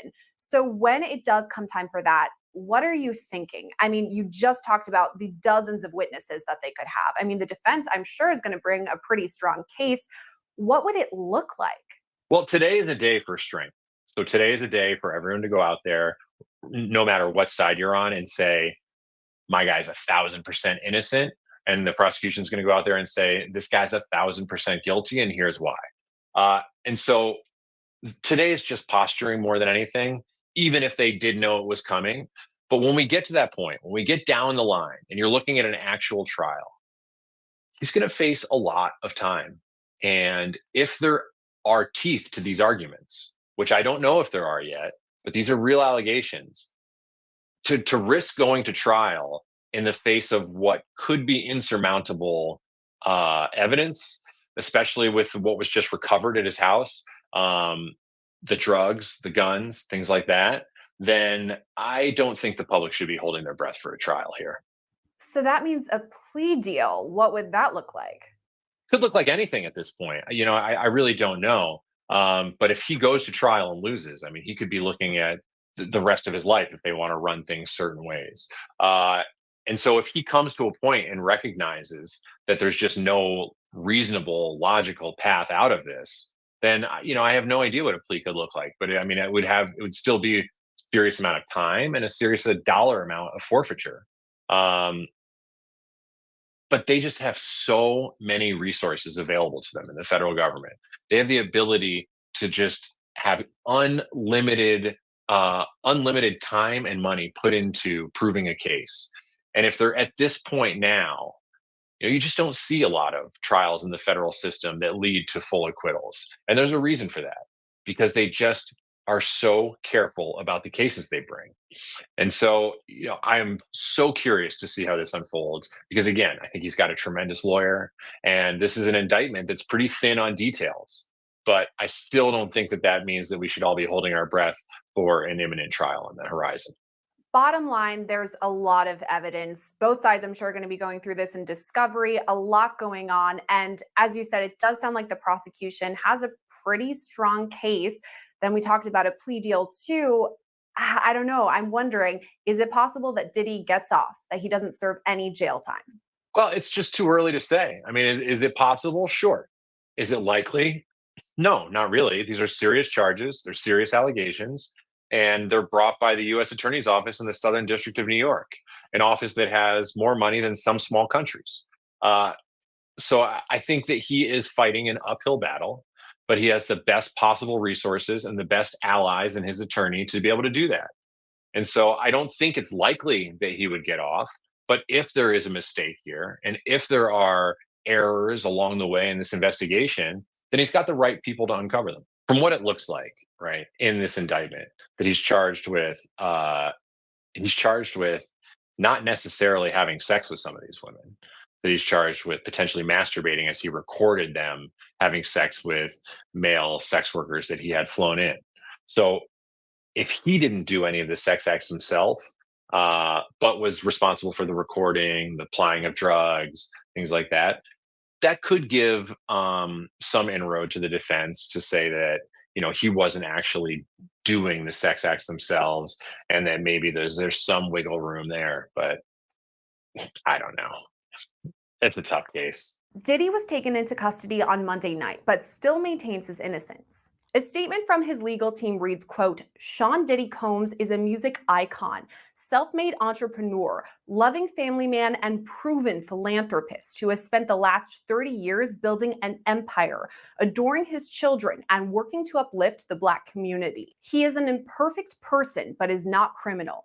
To his credit, Mr. Combs has been nothing but cooperative with this investigation, and he voluntarily relocated to New York last week in anticipation of these charges. Please reserve your judgment until you have all the facts. These are the acts of an innocent man with nothing to hide, and he looks forward to clearing his name in court.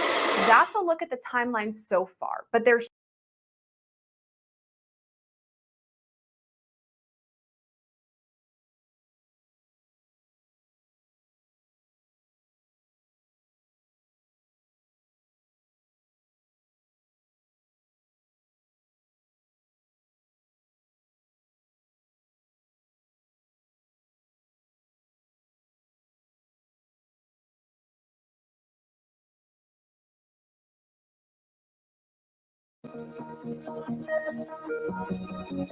All right, we're getting into the debrief and the very latest on Sean Diddy Combs' arrest on sex trafficking crimes. TMZ is reporting that at least 2 new people plan to cooperate with the feds, and they're willing to testify in front of the grand jury. All right, joining us now with the details, Charles Latibaudier, TMZ executive producer. Charles, thanks so much for being here with us. Obviously, it's been a very busy week in this case. What's the latest with the investigation? Yes, Steve and Bianca, as U.S. Attorney Damian Williams promised earlier this week, he said this is an ongoing investigation and that they will be speaking to more people. We found out that these 2 individuals, and we have actually spoken to one of them. They are both sex workers, currently sex workers. One of them says that they had an interaction with Diddy in 2014.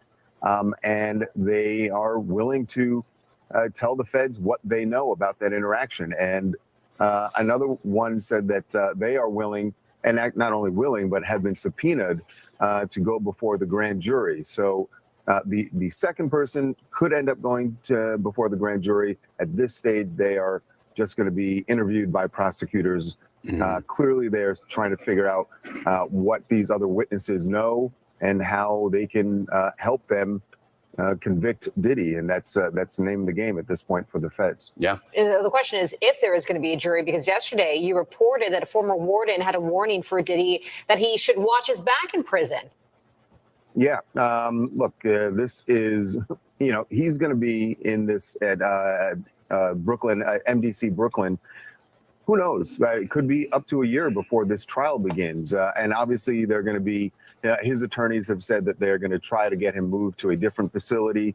But for now, he's in there. And what we've been told by a former warden is he's a target. That's the fact of the matter. And that's why they have him in a solitary part of the jail, because they don't, he becomes a target because it's like what we've been told, it's like a badge of honor that if you were able to inflict some violence on Diddy, that gets you score points with other inmates. So that's a situation that obviously the jail officials do not want to happen. So they're going out of the way to make sure that doesn't happen. He is in a really, can you imagine like the lap of luxury that Diddy's been used to for decades now? And then just like that, he is now in this jail. And unless they can get him bail at some point, he's going to be behind bars for a long time. Just briefly, what's going on behind the scenes in Hollywood? All these people who partied with him, who might be on these hidden tapes. What level of panic are you hearing from all these people we know who associated with him over the years? I will tell you, Steve, we are not hearing any panic because no one, and this has been true since the raids, really, nobody people who we know Diddy. We've seen them at his parties, and I'm not talking about the freak offs. I mean, we haven't seen any of that video, though. Remember, the feds say they do have video that they seized during the raids from those freak offs. So they know who the celebrities are if they're already involved in the freak offs. But we've seen plenty of video over the years of Diddy's very public parties, and all of those people, they're not saying anything. They haven't for months. And yes, to your point, there certainly got to be people who are nervous about getting a call from the U.S. Attorney's Office, whether it be to come in as a witness, whether it be just to be interviewed to find out what they know, or go before the grand jury, which is something nobody wants to do. They all want to be away from this case as much as possible. I feel like we're certainly just scratching the surface on this case. Let's talk about something else happening right now. You're reporting today that Lady Gaga's dad just endorsed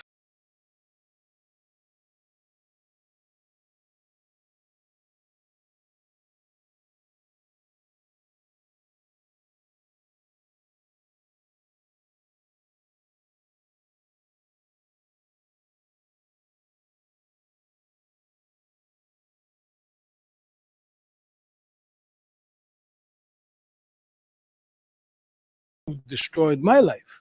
Sean Diddy Combs' former protege is breaking his silence on the hip-hop mogul's bombshell sex trafficking indictment. Moses Shine Barrow served 10 years in prison after being convicted in a 1999 New York City club shooting where he, Diddy, and Diddy's then girlfriend, Jennifer Lopez, were partying. Shine was released in 2009 and is now a politician in his native Belize, where he spoke out on Diddy's legal saga and the prior incident in a recent press conference. Diddy was acquitted of all charges in the shooting, and Shine has alleged that he was the fall guy, claiming to reporters in his newest comments that the artist and entrepreneur, quote, destroyed his life, but he has let go of any ill will. Let us not lose sight of what the cold, hard facts are. This was not someone who I vacationed with and who he and I enjoyed this great, intimate relationship of brotherhood. This is someone who destroyed my life and who I forgave and who I moved on. This is someone that destroyed my life. But do I take any joy or any satisfaction with what he is going through? Absolutely not. I am different than maybe other people. No one needs to fail for me to succeed. In addition to sex trafficking, Diddy is facing felony charges of racketeering conspiracy and transportation to engage in prostitution. He pleaded not guilty at his arraignment. The 54-year-old is accused of using drugs and violent threats to force people to participate in alleged parties known as freak-offs, which Shine claimed he was never involved in. I had nothing to do with Sean Combs' personal life, no interaction. That level, everything was strictly on a professional level. Diddy's attorney previously shut down the allegations against his client, saying in a statement that he and his team are, quote, disappointed with the decision to pursue what we believe is an unjust prosecution of Mr. Combs.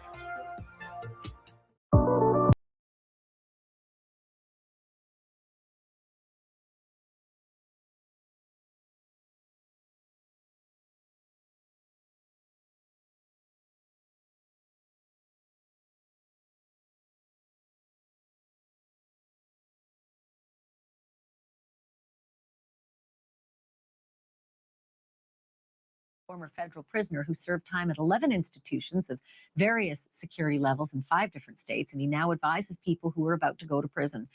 As the founder and director of Wall Street Prison Consultants, and of course, he's a friend of the show. So, breaking news right now, Larry. I am just getting word.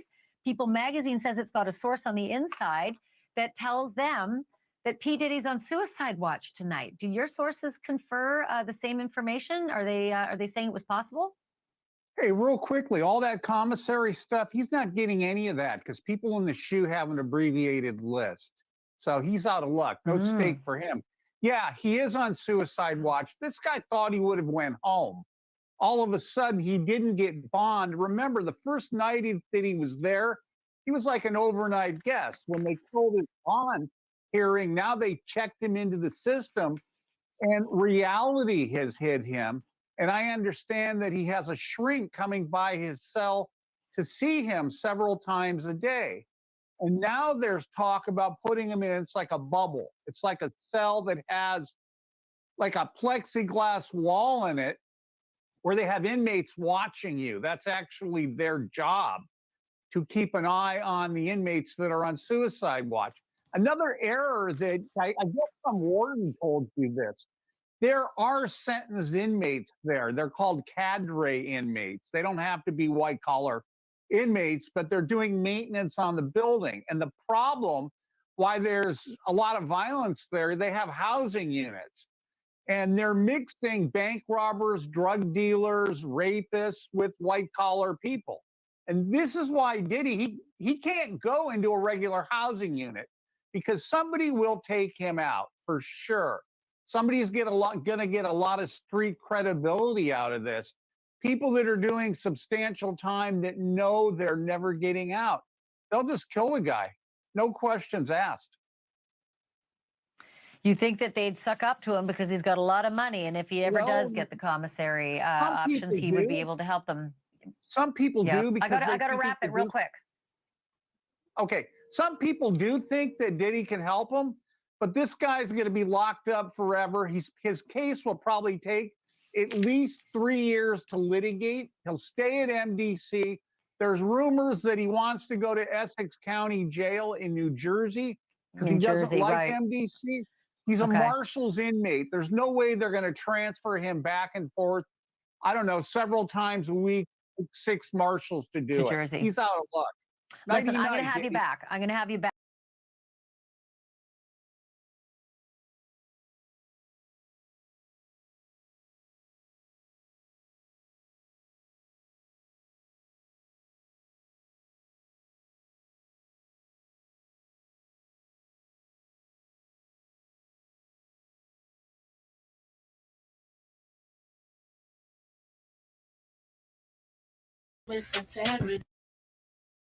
And she came out 6 months ago to confirm everything as well.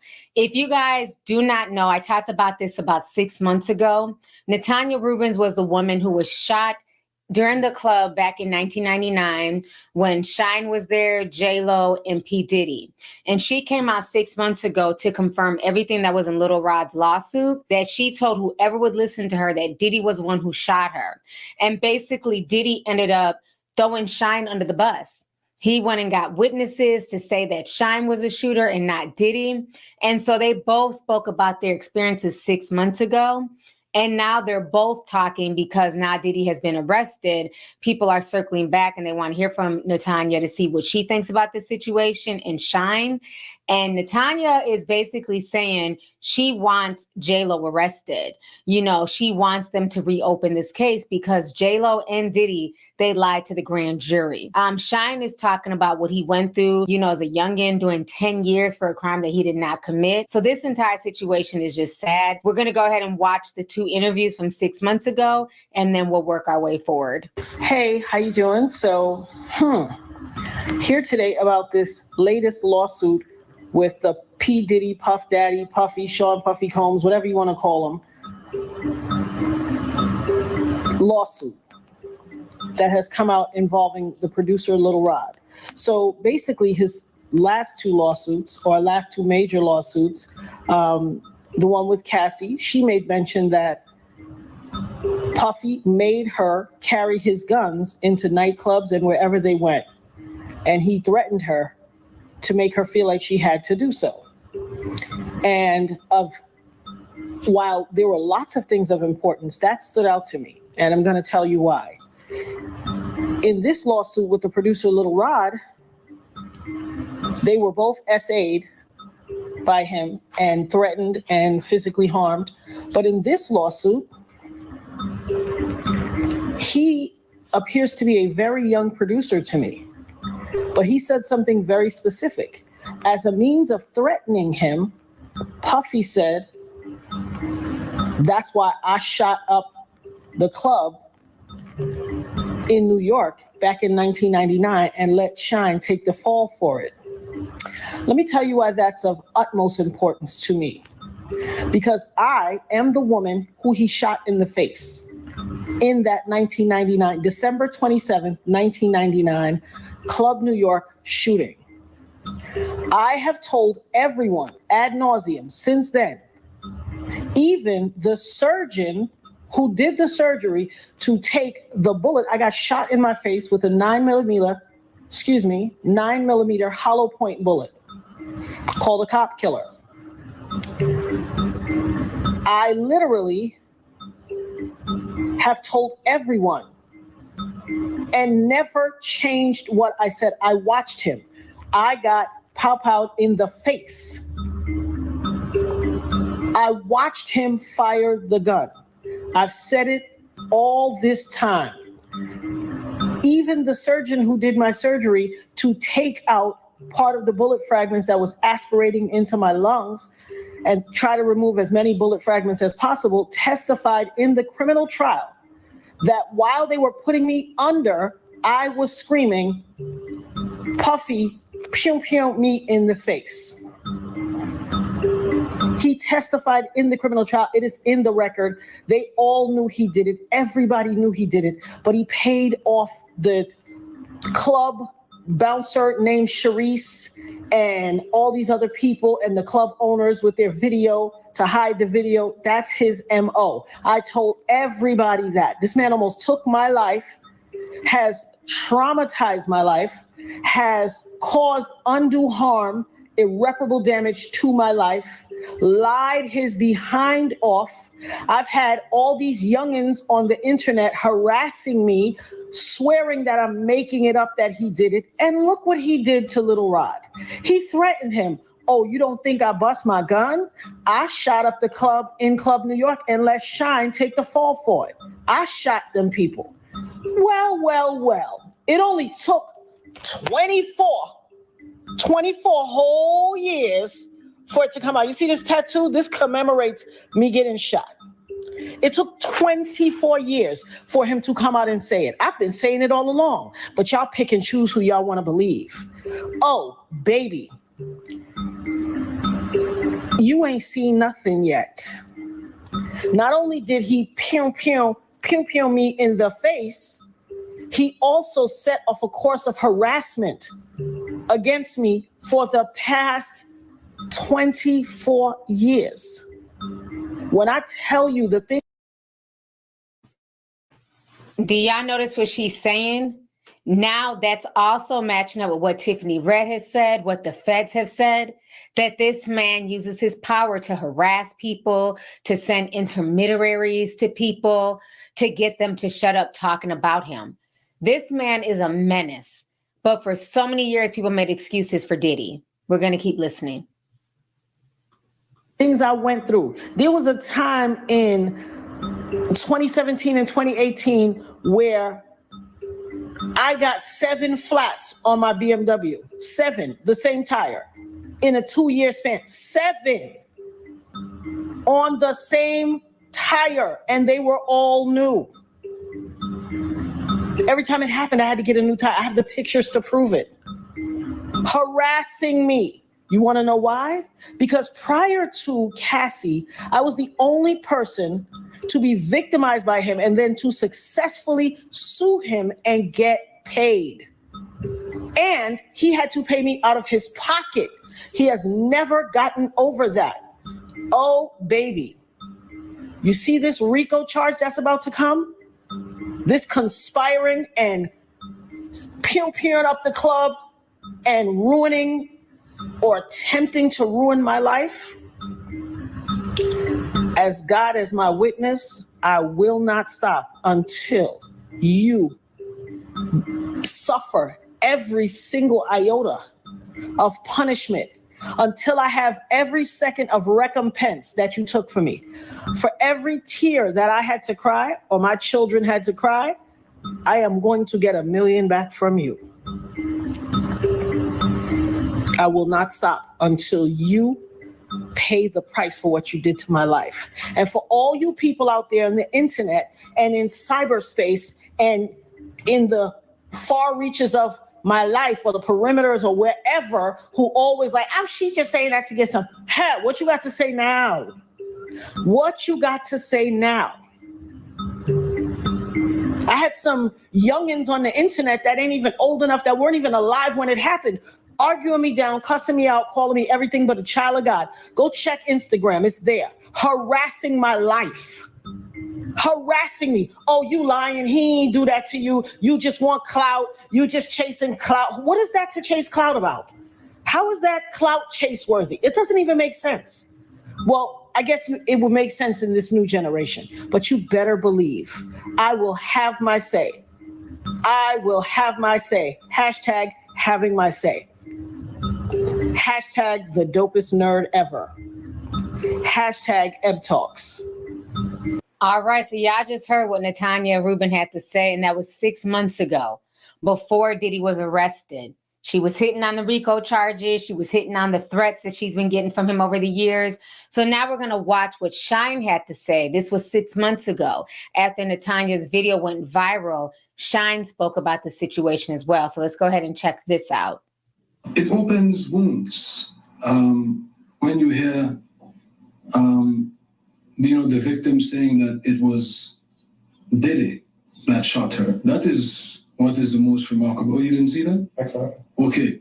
And that was triggered by a lawsuit from a producer that produced on the Love album, who is making accusations, and in the accusations he said that the gentleman,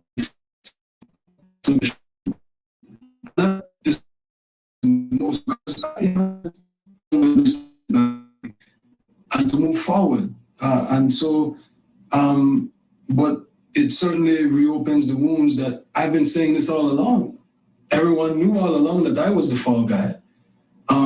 But my political enemies and, detractors tried to make me into, this criminal, But everyone knew that I was a young kid that took the fall. Everyone knew that that was the story. I'm just saying that I maintained my innocence all this time. I said I was defending myself. I didn't get into who did what.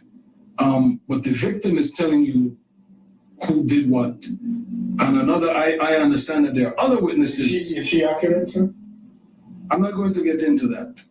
But it does open wounds. And certainly I am relieved that people are saying what the truth is, that, I did not shoot those people. I maintain that I never shoot nobody, that there were other guns there. I always said that. That has not changed. And that is the testimony that came out.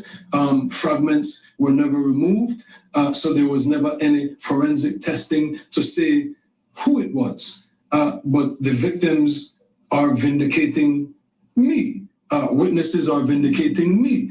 But I have moved on. I'm not trying to relive that. And so I am appreciative of whatever contributions Diddy has made to help the people of Belize. I wish him well. I pray for him, and I pray for the alleged victims. And if it is true, may justice be served. If it is not, it's a tragedy, because a global icon would have been destroyed. All right, so you guys just heard what Shine had to say. So like I said, that was 6 months ago when all of this first broke. So now Natanya Rubin is speaking out, and she's saying that she wants the case be opened because J-Lo and Diddy lied to the grand jury. So she's stating her case, and then Shine is also going to be questioned about the latest Diddy arrest. So we're going to go ahead and watch those two clips now. I think you even said it to the doctor that night, right? I said it immediately. I literally watched them pull out the guns. I've had a clear point of view. I mean, for God's sake, I got shot in my nose. I was facing them directly. I watched everything occur and have described it, vehemently to all parties involved. I think in our society, we have respectability politics. There are people who want to be adjacent to power or celebrity or money, and there's a hierarchy of respectability. Because his name was more notable, he was believed rather than a victim who gave the first-hand account. By the grace of God, I survived. Yeah, and this was also a different time. I mean, things were very, very different in 1999. I mean, did you sense right from the beginning that no one believed you? Well, I don't think that was on my mind. I think first and foremost, I'm a mother. I'm a mother of 3. At the time, I was a mother of 2. And just surviving and getting home to my children was of the utmost importance to me. Being whole and being able to mother them. That was, primary on my list. I didn't have any reason to believe that to think that someone would not believe me. But as things unfolded, it was a very short period of time where I realized that's what in fact was happening. So, as I mentioned, Diddy has denied being the one who pulled the trigger. But this is interesting, Natanya. Rodney Jones, also known as Little Rod, is now suing Diddy for sexual harassment. That's something that's been in the headlines for the last couple of days. And there's a very interesting quote from his lawsuit that relates back to you that I want to read because it sort of ties all of this together. And it says, Jones claims in the lawsuit, Mr. Combs shared that he was responsible for the shooting in the nightclub in New York City with rapper Shine. He shared that artist and Mr. Combs' girlfriend at the time, Jennifer Lopez, aka J-Lo, carried the gun into the club for him and passed him the gun after he got into an altercation with another individual. So now you have Little Rod in this new lawsuit saying that Diddy told him that he actually was responsible. I mean, what did you think when you read that? Well, I was incensed for a number of reasons. First and foremost, for the past quarter of a century, he's vehemently denied that he was responsible, even though I knew wholeheartedly, and as so many others who were in the club that night, we all knew he was responsible. A lot of people were afraid for their safety, justifiably so. I mean, the history that has occurred in the last 25 years proves that they were justified in being afraid. But I wasn't afraid. I wasn't afraid because I still bear I have 9 bullet fragments remaining in my face. So when I saw that count 128. That's actually count 128 of the lawsuit. When I saw that on a podcast that was analyzing all of the counts, I knew I had to speak. I had no intention of going viral. I was just getting it out of me. I have a mantra, having my say. There was a time a few years ago where I had a talk radio show called Having My Say. And that's very important to me. I believe everyone is entitled to have their say. Far too often we don't hear people or listen. And so I just wanted to get it out of me because it was like an audible, deep breath that I needed to take. And I made the TikTok video not expecting it to go viral. Went to pick up my daughter, came back home, and she's like, and I literally told her, I'm like, well, you're probably going to see it tomorrow. I made a video on TikTok. Maybe 100 people will see it. By the time we got home, she said, Mommy, it was 70,000 people. And I could not believe it. But it was time. It was time for me to speak. I'd stayed quiet for 25 years. It was my time to speak. Yeah, we don't know yet what's going to happen with the P. Diddy situation. Obviously, again, he hasn't been arrested. There's clearly a very big federal investigation happening now. But I'm thinking back to other cases, R. Kelly, Jeffrey Epstein. When they started to dig, all sorts of stuff came to the surface. They reopened old investigations. Would you like to see the investigation involving you getting shot at that club be reopened? Absolutely. Absolutely. The irony is there was a grand jury. We all had to go and speak at the grand jury. J-Lo testified at the grand jury, as did many other people. It needs to be reopened because if that is in fact the case, she carried the gun in and she lied to the grand jury. It needs to be reopened. My shooting, ironically, the night I went into the... I think it needs to be reopened. Lock this crazy bitch J-Lo up right along with Diddy. She's trash. And she's been able to skate for years. Since this situation, she was able to reinvent herself and be, you know, Hollywood's darling. But J-Lo was a little thug back in the day. Don't let that, you know what I'm saying, that shit fool you now. Now it's coming out that she's a nasty individual. She's always been a nasty individual. And Wendy Williams clocked that tea years ago about J-Lo bringing in the gun and handing it to Diddy. And then, you know, once stuff got hot, she was able to run, you know, towards Ben Affleck and, you know, be a white Latina again. But when she needed all that, but, you know, when she needed that hood persona and needed to mix and mingle with hip hop, it was all good, her running around with Diddy. So I agree with her. It should be reopened. And if they find out that J-Lo, who indeed lied to the grand jury, she should face consequences. Because if this was a regular person and not a celebrity, and it came out later that they lied to the grand jury, they'd be in jail. That's the same thing that happened to Lil' Kim. She lied to the grand jury. And guess what? She did a whole year in jail behind it. So why is J-Lo any different?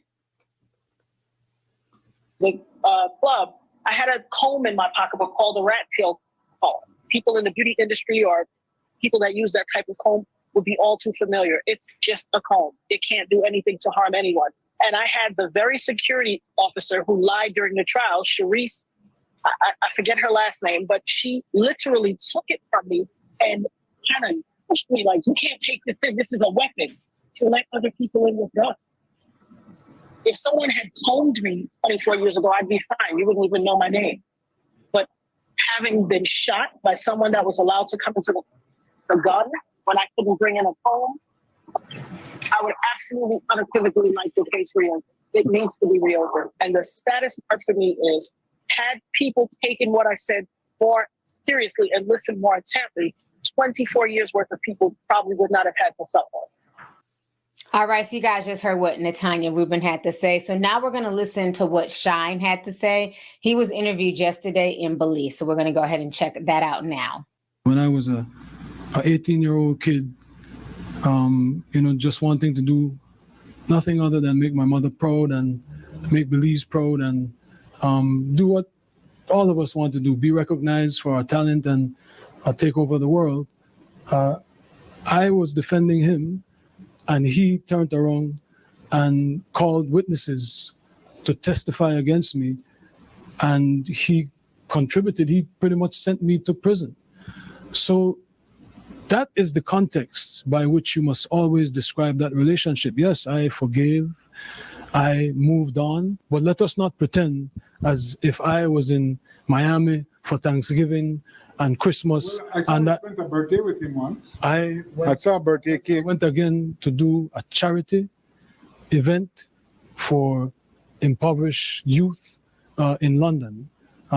So let us not lose sight of what the cold hard facts are. This was not someone who I vacationed with and who he and I enjoyed this great intimate relationship of brotherhood. This is someone who destroyed my life and who I forgave and who I moved on, and for the better interest of Belize, because he was in a position at that time to give scholarships and to maybe invest. I would not deny attempting to bring the investment to Belize and to bring the contributions to education to Belize, but don't distort it as if, you know, he and I were boom ballet. This is someone that destroyed my life, but do I take any joy or any satisfaction with what he is going through? Absolutely not. I am different than maybe other people. No one needs to fail for me to succeed. No one needs to suffer for me. In your at the height of your professional relationship, or thereafter through the reconciliation, when he was an instrumental part of promoting you through Revolt Media, were you aware of these freak off events, and were you aware of them? Did you have any participation in them? Oh my goodness, Jules Vasquez. Jules Vasquez. Were you aware of that? Jules Vasquez. Were you aware of the freak offs? So Yo, I love the news in Belize. They don't care. They're not beating around the bush. Sir, were you or were you not a part of the freak offs, okay? You were there with Diddy at one point in time. You were signed to his record label. He rocked with you. We need to know the tea. Were you there? Did you see Diddy hanging off of the ceiling? Did you see J-Lo getting ran through? Please spill the tea now, sir, okay? I had nothing to do with Sean Combs' personal life, no interaction. That level, everything was strictly on a professional level.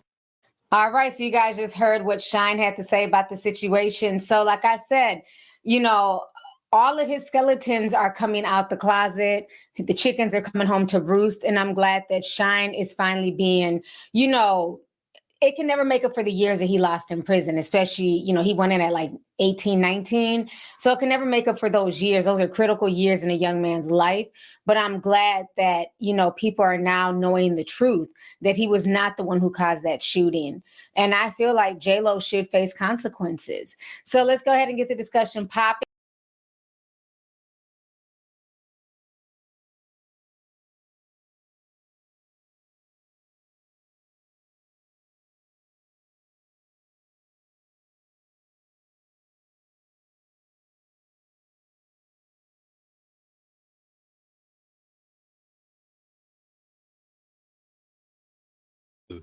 Just when you thought this was dying down, more things are about to take place.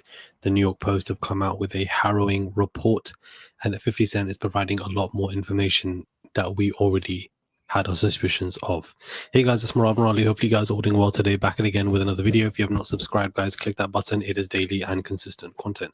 Comment down below. Give this video a thumbs up. I would appreciate it. Subscribe to the channel. It's just one click. That's all you guys have to do. Nothing else. And let's get into this report. So the New York Post and Page 6 have come out with an exclusive saying inside Sean Diddy Combs' Hamptons parties featuring gay rappers who were high on ketamine. Jailed hip-hop Sean Diddy alleged freak-off parties stunned one dealer after he saw household name celebrities having sex with each other, and this dealer is speaking out. The drug dealer said Diddy opened the door to his former Hamptons mansions whilst wearing nothing but a robe and brought him through to a back bedroom to make the cocaine deal. Weird was starting to happen. Celebrity guys effing each other. There were back bedrooms, and it was like the inner sanctum. Not inner sanctum. You see two people you would not think would be hooking up, rappers. That was what completely shocked me. I won't say names, but there were rappers that I immediately lost respect for and could not take seriously ever again. I wish at this point you just said the names. The drug peddler added that many people at the party, which also included a mix of female rappers and hookers, were already on high ketamine and GHB. That's when I got the F out of there. Nothing, and he added, noting he did not see Diddy partake in anything at that specific event. And there's a lot of people at these events, guys. You see Ashton Kutcher, You see Paris Hilton, you see Leonardo DiCaprio, you see Ozzy Osbourne. There's a lot of people at these parties. Diddy's 4,500 square foot East Hampton mansion was the venue for his annual celebrity-studded white parties, attended by many of the biggest stars, including Leonardo DiCaprio, Mariah Carey, and Jay-Z. Interesting. Of course, we don't have any proof that these celebrities were in affiliation with Diddy, because they could have just been guests who wanted to go because it was popular. But also, you never know. So this drug dealer has come out and spoken to Page Six and New York Post. But I just wish at this point that people would just name names, because the man is in prison. The man isn't getting out of prison. And anything that happens to you with his people or henchmen, they would also go to prison, because it's a very high public profilic case. So just mention the names of people, or no disrespect, keep the story at home. Like, mention the names or keep it on the playground. Like, at this point, we've all discussed Diddy for way too long, where we don't need to see mysterious people. Mention the names if that's what you've seen. Come with your chest, or just don't come at all. 50 Cent has come out and has spoken on Diddy's legal situation and says it is partly because of the lawsuit Diddy filed against liquor company Diageo. There's a point, they did a deal that mirrored what Puffy's deal with Diageo was for Ciroc. So he didn't have ownership of that at any point, but he was getting a lot of money, like almost like $60 million a year at one point. So you see him go to De Leon is when you see him have some issues. And these people have really strong relationships. Don't think that the civil case doesn't turn into a criminal case faster because he's making them uncomfortable. He obviously mentions that he would continue to be protected if he did not try and sue Diageo. And I think this is what we also spoke about, where he obviously flew too close to the sun. Whoever you see as powerful in the music business, there are 25 people more powerful than them behind the scenes. They know who to go up against and who not to go up against. Diddy flew way too close to the sun and had assumed that he could go after these people and assumed that he could, sue them for XYZ. And Diageo wasn't having it because they're well connected to big heavyweight lifters behind the scenes, and therefore Diddy was no longer protected.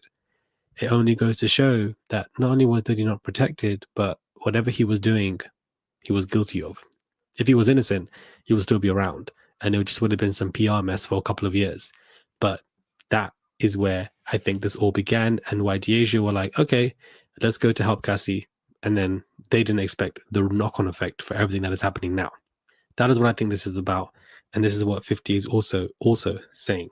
Now, Gene Deal is revealing that Diddy actually desperately tried to reach out to him and silence him from speaking. Now, again, Gene Deal's been speaking for at least 10 years, as far as I'm concerned, or probably even longer than that. And I just think that, Diddy would have done so by now, especially because court reporters are coming out saying that, he threatened to abuse and hurt Kelena Harper. And obviously she came out to defend Diddy against the Dawn Richard, lawsuit. But it was revealed 100 times, 50 times he was calling. But it's also now being revealed by court reporters, because there's no cameras there. We take the words of the court reporters that he threatened to hurt, abuse, and harm her. And so, of course, this is why, he's not getting out of jail. So I'm not surprised that Gene Deal is now saying this, and that Diddy was desperate. He was on the phone. He was panicking. He was trying to, silence him to not say anything. And of course, Gene Deal did not take the bait. Thank the Lord. I'm glad that he did not, because why would you even take the bait? I just don't understand. TMZ have come out to state that Diddy's prosecutors are going to interview new witnesses in the ongoing probe. So this is what I mean by this is not over yet. And this is what I began the video with. This is not over yet. There are going to be more witnesses coming forth. If they've already contacted 50 people, that's 50 and counting. There could be 100 in the next couple of days. We simply don't know. But the fact that more people are going to be interviewed, it goes to show you that this case is definitely going to be insane. It's going to be one for the books. And speaking of the books, let's discuss his property books, where TMZ are also reporting that Diddy's home is now very tough to sell. You better blacklight the place. Josh Flagg isn't sold on Diddy's current listing for his LA area home, noting the mansion has a number of hurdles to overcome, especially the FO allegations. We called out with the $1 million listing star on Melrose Place, TMZ, where he offered his professional estate opinion, saying that this is going to be even more harder for him to sell. So one thing we need to understand when it comes to everything that we've been reporting on when it comes to Diddy over the past 48 to 72 hours since he's been arrested, is that his businesses, which are already crumbling, are now going to fall catastrophically. extremely fast, 100 miles an hour. They are going down the drain far quicker than we thought, because nobody's going to be buying these properties. They don't want anything linked or affiliated to him, and it's going to take much longer. And that's just one avenue. I'm sure that any business stuff that he may have left is immediately going to just vanish. I do wonder where Stevie J is, the cheerleader for Diddy, who's running around with him everywhere. He's not seen anywhere. He wasn't seen at the courthouses. He wasn't seen putting up any public videos supporting him. Absolutely nothing. So is he going to be subpoenaed? Was he part of the freak-offs? Because he was clearly there being an idiot supporting him. So I would like to know. Let me know your thoughts are, guys, when it comes to this video. You know me, we run through so many topics. I think I went through 6 to 8 topics in one video in less than 10.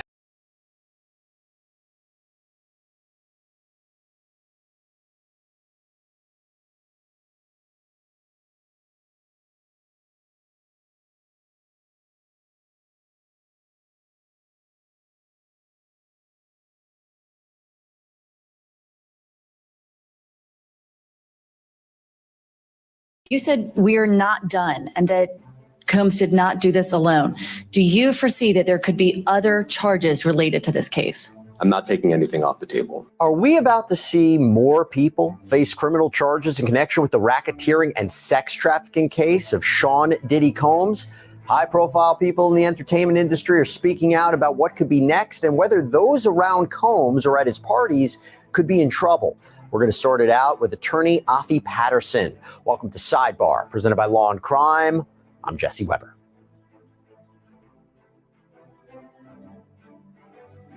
Here's a question for you. Who else could be in trouble after Sean Diddy Combs' arrest and indictment? I think that's a fair question. It's a fair question because Damian Williams, the United States Attorney for the Southern District of New York, whose office is prosecuting Combs, was essentially asked just that. And it's a fair question. Why? Because going back to the indictment, what is alleged? He is charged with racketeering conspiracy, namely agreeing with others to further a criminal enterprise that engaged in sex trafficking, forced labor, kidnapping, arson, bribery, obstruction of justice, that this enterprise had members and associates. And prosecutors say he engaged in persistent and pervasive abuse of women that went on for a long period of time, that there were witnesses to this abuse, that Combs has employees that carry out and facilitate and cover up abuse and illegal sex acts. In fact, the government said they interviewed over 50 witnesses and victims. So what I'm trying to say is he is charged with racketeering conspiracy and sex trafficking by force, fraud, and coercion, transportation to engage in prostitution. So the government is making the case that he did not do this on his own. He did not act alone. There were people who were around him. There were people who were helping him. And at the very least, there were witnesses to what was going on. I mean, for a conspiracy and criminal enterprise, racketeering, those kind of charges itself, you need more than just yourself. You need others. Someone needs to be a part of it. And just to go back to the indictment, with one of the central allegations are these alleged illegal sexual events. So coming from the indictment, it says, quote, Combs and other members and associates of the Combs enterprise wielded the power and prestige of Combs' role at the Combs business to intimidate, threaten, and lure female victims into Combs' orbit, often under the pretense of a romantic relationship. Combs then used force, threats of force, and coercion to cause victims to engage in extended sex acts with male commercial sex workers that Combs referred to as, among other things, freak-offs. Freak-offs were elaborate and produced sex performances that Combs arranged, directed, pleasured himself during, and often electronically recorded. In arranging these freak-offs, Combs, with the assistance of members and associates of the Combs enterprise, transported and caused to be transported commercial sex workers across state lines and internationally. Freak-offs occurred regularly, sometimes lasted multiple days, and often involved multiple commercial sex workers. During freak-offs, Combs distributed a variety of controlled substances to victims, in part to keep the victims obedient and compliant. Sometimes, unbeknownst to the victims, Combs kept videos he filmed of victims engaging in sex acts with commercial sex workers. Goes on to say that members and associates of the Combs enterprise, including high-ranking supervisors, security staff, household staff, personal assistants, and other Combs business employees, facilitated the freak-offs. And that has become the question. Could other people be in trouble? Could they be prosecuted too? Now, to be clear, Combs is the only one who's currently charged right now. He's the only one named in that indictment. No one else is actually listed in that indictment. No one else is referenced by name. It is very general. But in the government's detention memo to the court arguing why Combs should be denied bail, and by the way, he's since been denied bail twice, they write, quote, the investigation into his and other co-conspirators' conduct is active and ongoing. And you know what spurned that question for us about whether other people could be in trouble too? Some of the reaction that we have been seeing post-indictment. Sports analyst Stephen A. Smith asking if people in Hollywood are scared. Are the folks in Hollywood lying back in wait, wondering who's next? If you have workers that you can target and they can be punished, it's presumed they're going to dime him out. And ultimately, they're going to force him to comply. And Diddy is going to dime out a whole bunch of people. Then we have broadcast personality Charlemagne, who said on The Breakfast Club that others could be in trouble. If he gets racketeering and sex trafficking for freak-offs, there will be others involved. Have you ever been butt naked anywhere with Diddy or half butt naked with Diddy and there was some women around or some men around that he told you were part of the party, you're probably going to jail. You know what's difficult? You know what's tough? Reading through legal briefs and filings to prepare for sidebar. It's like I'm back in law school. Being told I look like Dennis Reynolds every single time I check the comments. That wears on you. At this point, I think people think he hosts the show. Again, it's tough.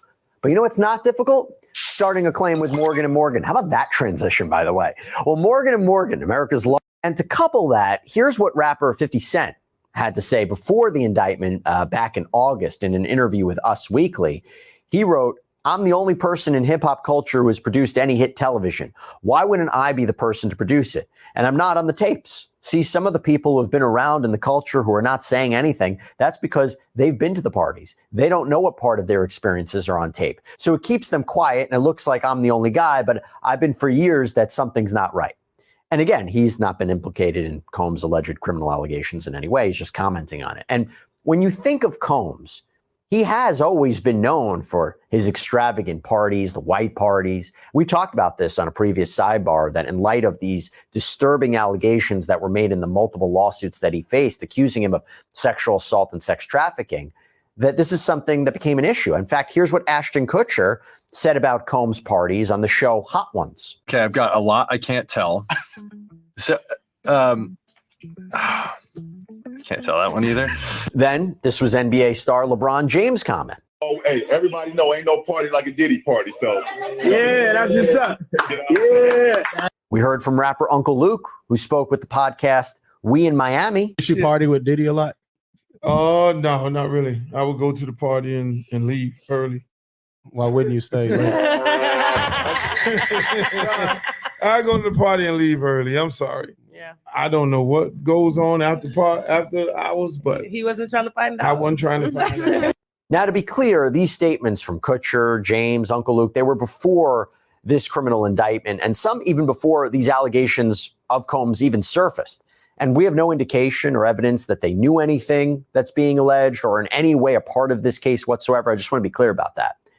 So as Combs currently sits behind bars after being denied bail twice, and as this case and investigation continue, I want to talk about this. So for that, I want to bring on Afi Patterson, attorney out of Los Angeles, litigation attorney out of Los Angeles. I like to think of her as our resident hip hop expert. She knows so much about this, a hip hop trial expert, I should say, knows the ins and outs, has been following a lot of these cases recently. Afi, thank you so much for coming on. It's good to see you. As I said, it's been a minute since we've had a chance to talk. I'm going to ask you the question I've asked every single person I've asked this week. Your reaction to the arrest and indictment of Sean Combs. Is it what you expected? I said this back in November. Yes, absolutely. It's what I expected. I think that he was indicted a long time ago, and the indictment was held. I think they've had this, they've had this for a minute. The question is, that's everybody's asking right now is, are there going to be other people? But what we've seen right now is just one person. When people think of RICO, they think, of course, of a huge enterprise. But all you need with RICO is one person, two acts over a 10-year period. It's super easy to get a RICO charge, and super easy, of course, to get an indictment. So it's absolutely what I expected. And I also expect a conviction, a swift one. But in the indictment, they mention not one or two people. They mention a network. They're mentioning a lot of people who helped be a part of this or facilitated this. So is there a feeling right now? And I guess the question could be, when you hear these statements being made by prosecutors in their filings and the United States attorney in this press conference, the argument is, and you correct me if I'm wrong, is this a siren out to everybody? Listen, he just got indicted. You come to us before we come to you. Do you get that sense? No, I think that when you put the full weight of the U.S. Attorney's Office behind any statement, it's intimidating. I think that it was more like, you'll be in trouble if you don't respond favorably to us. And we see that in that only one person was charged. Only Puffy was charged in this RICO issue. And I think more than anything, they want people to participate. They want people to willingly provide information. They don't want to have to bring down the full weight of the office and, use unnecessary resources.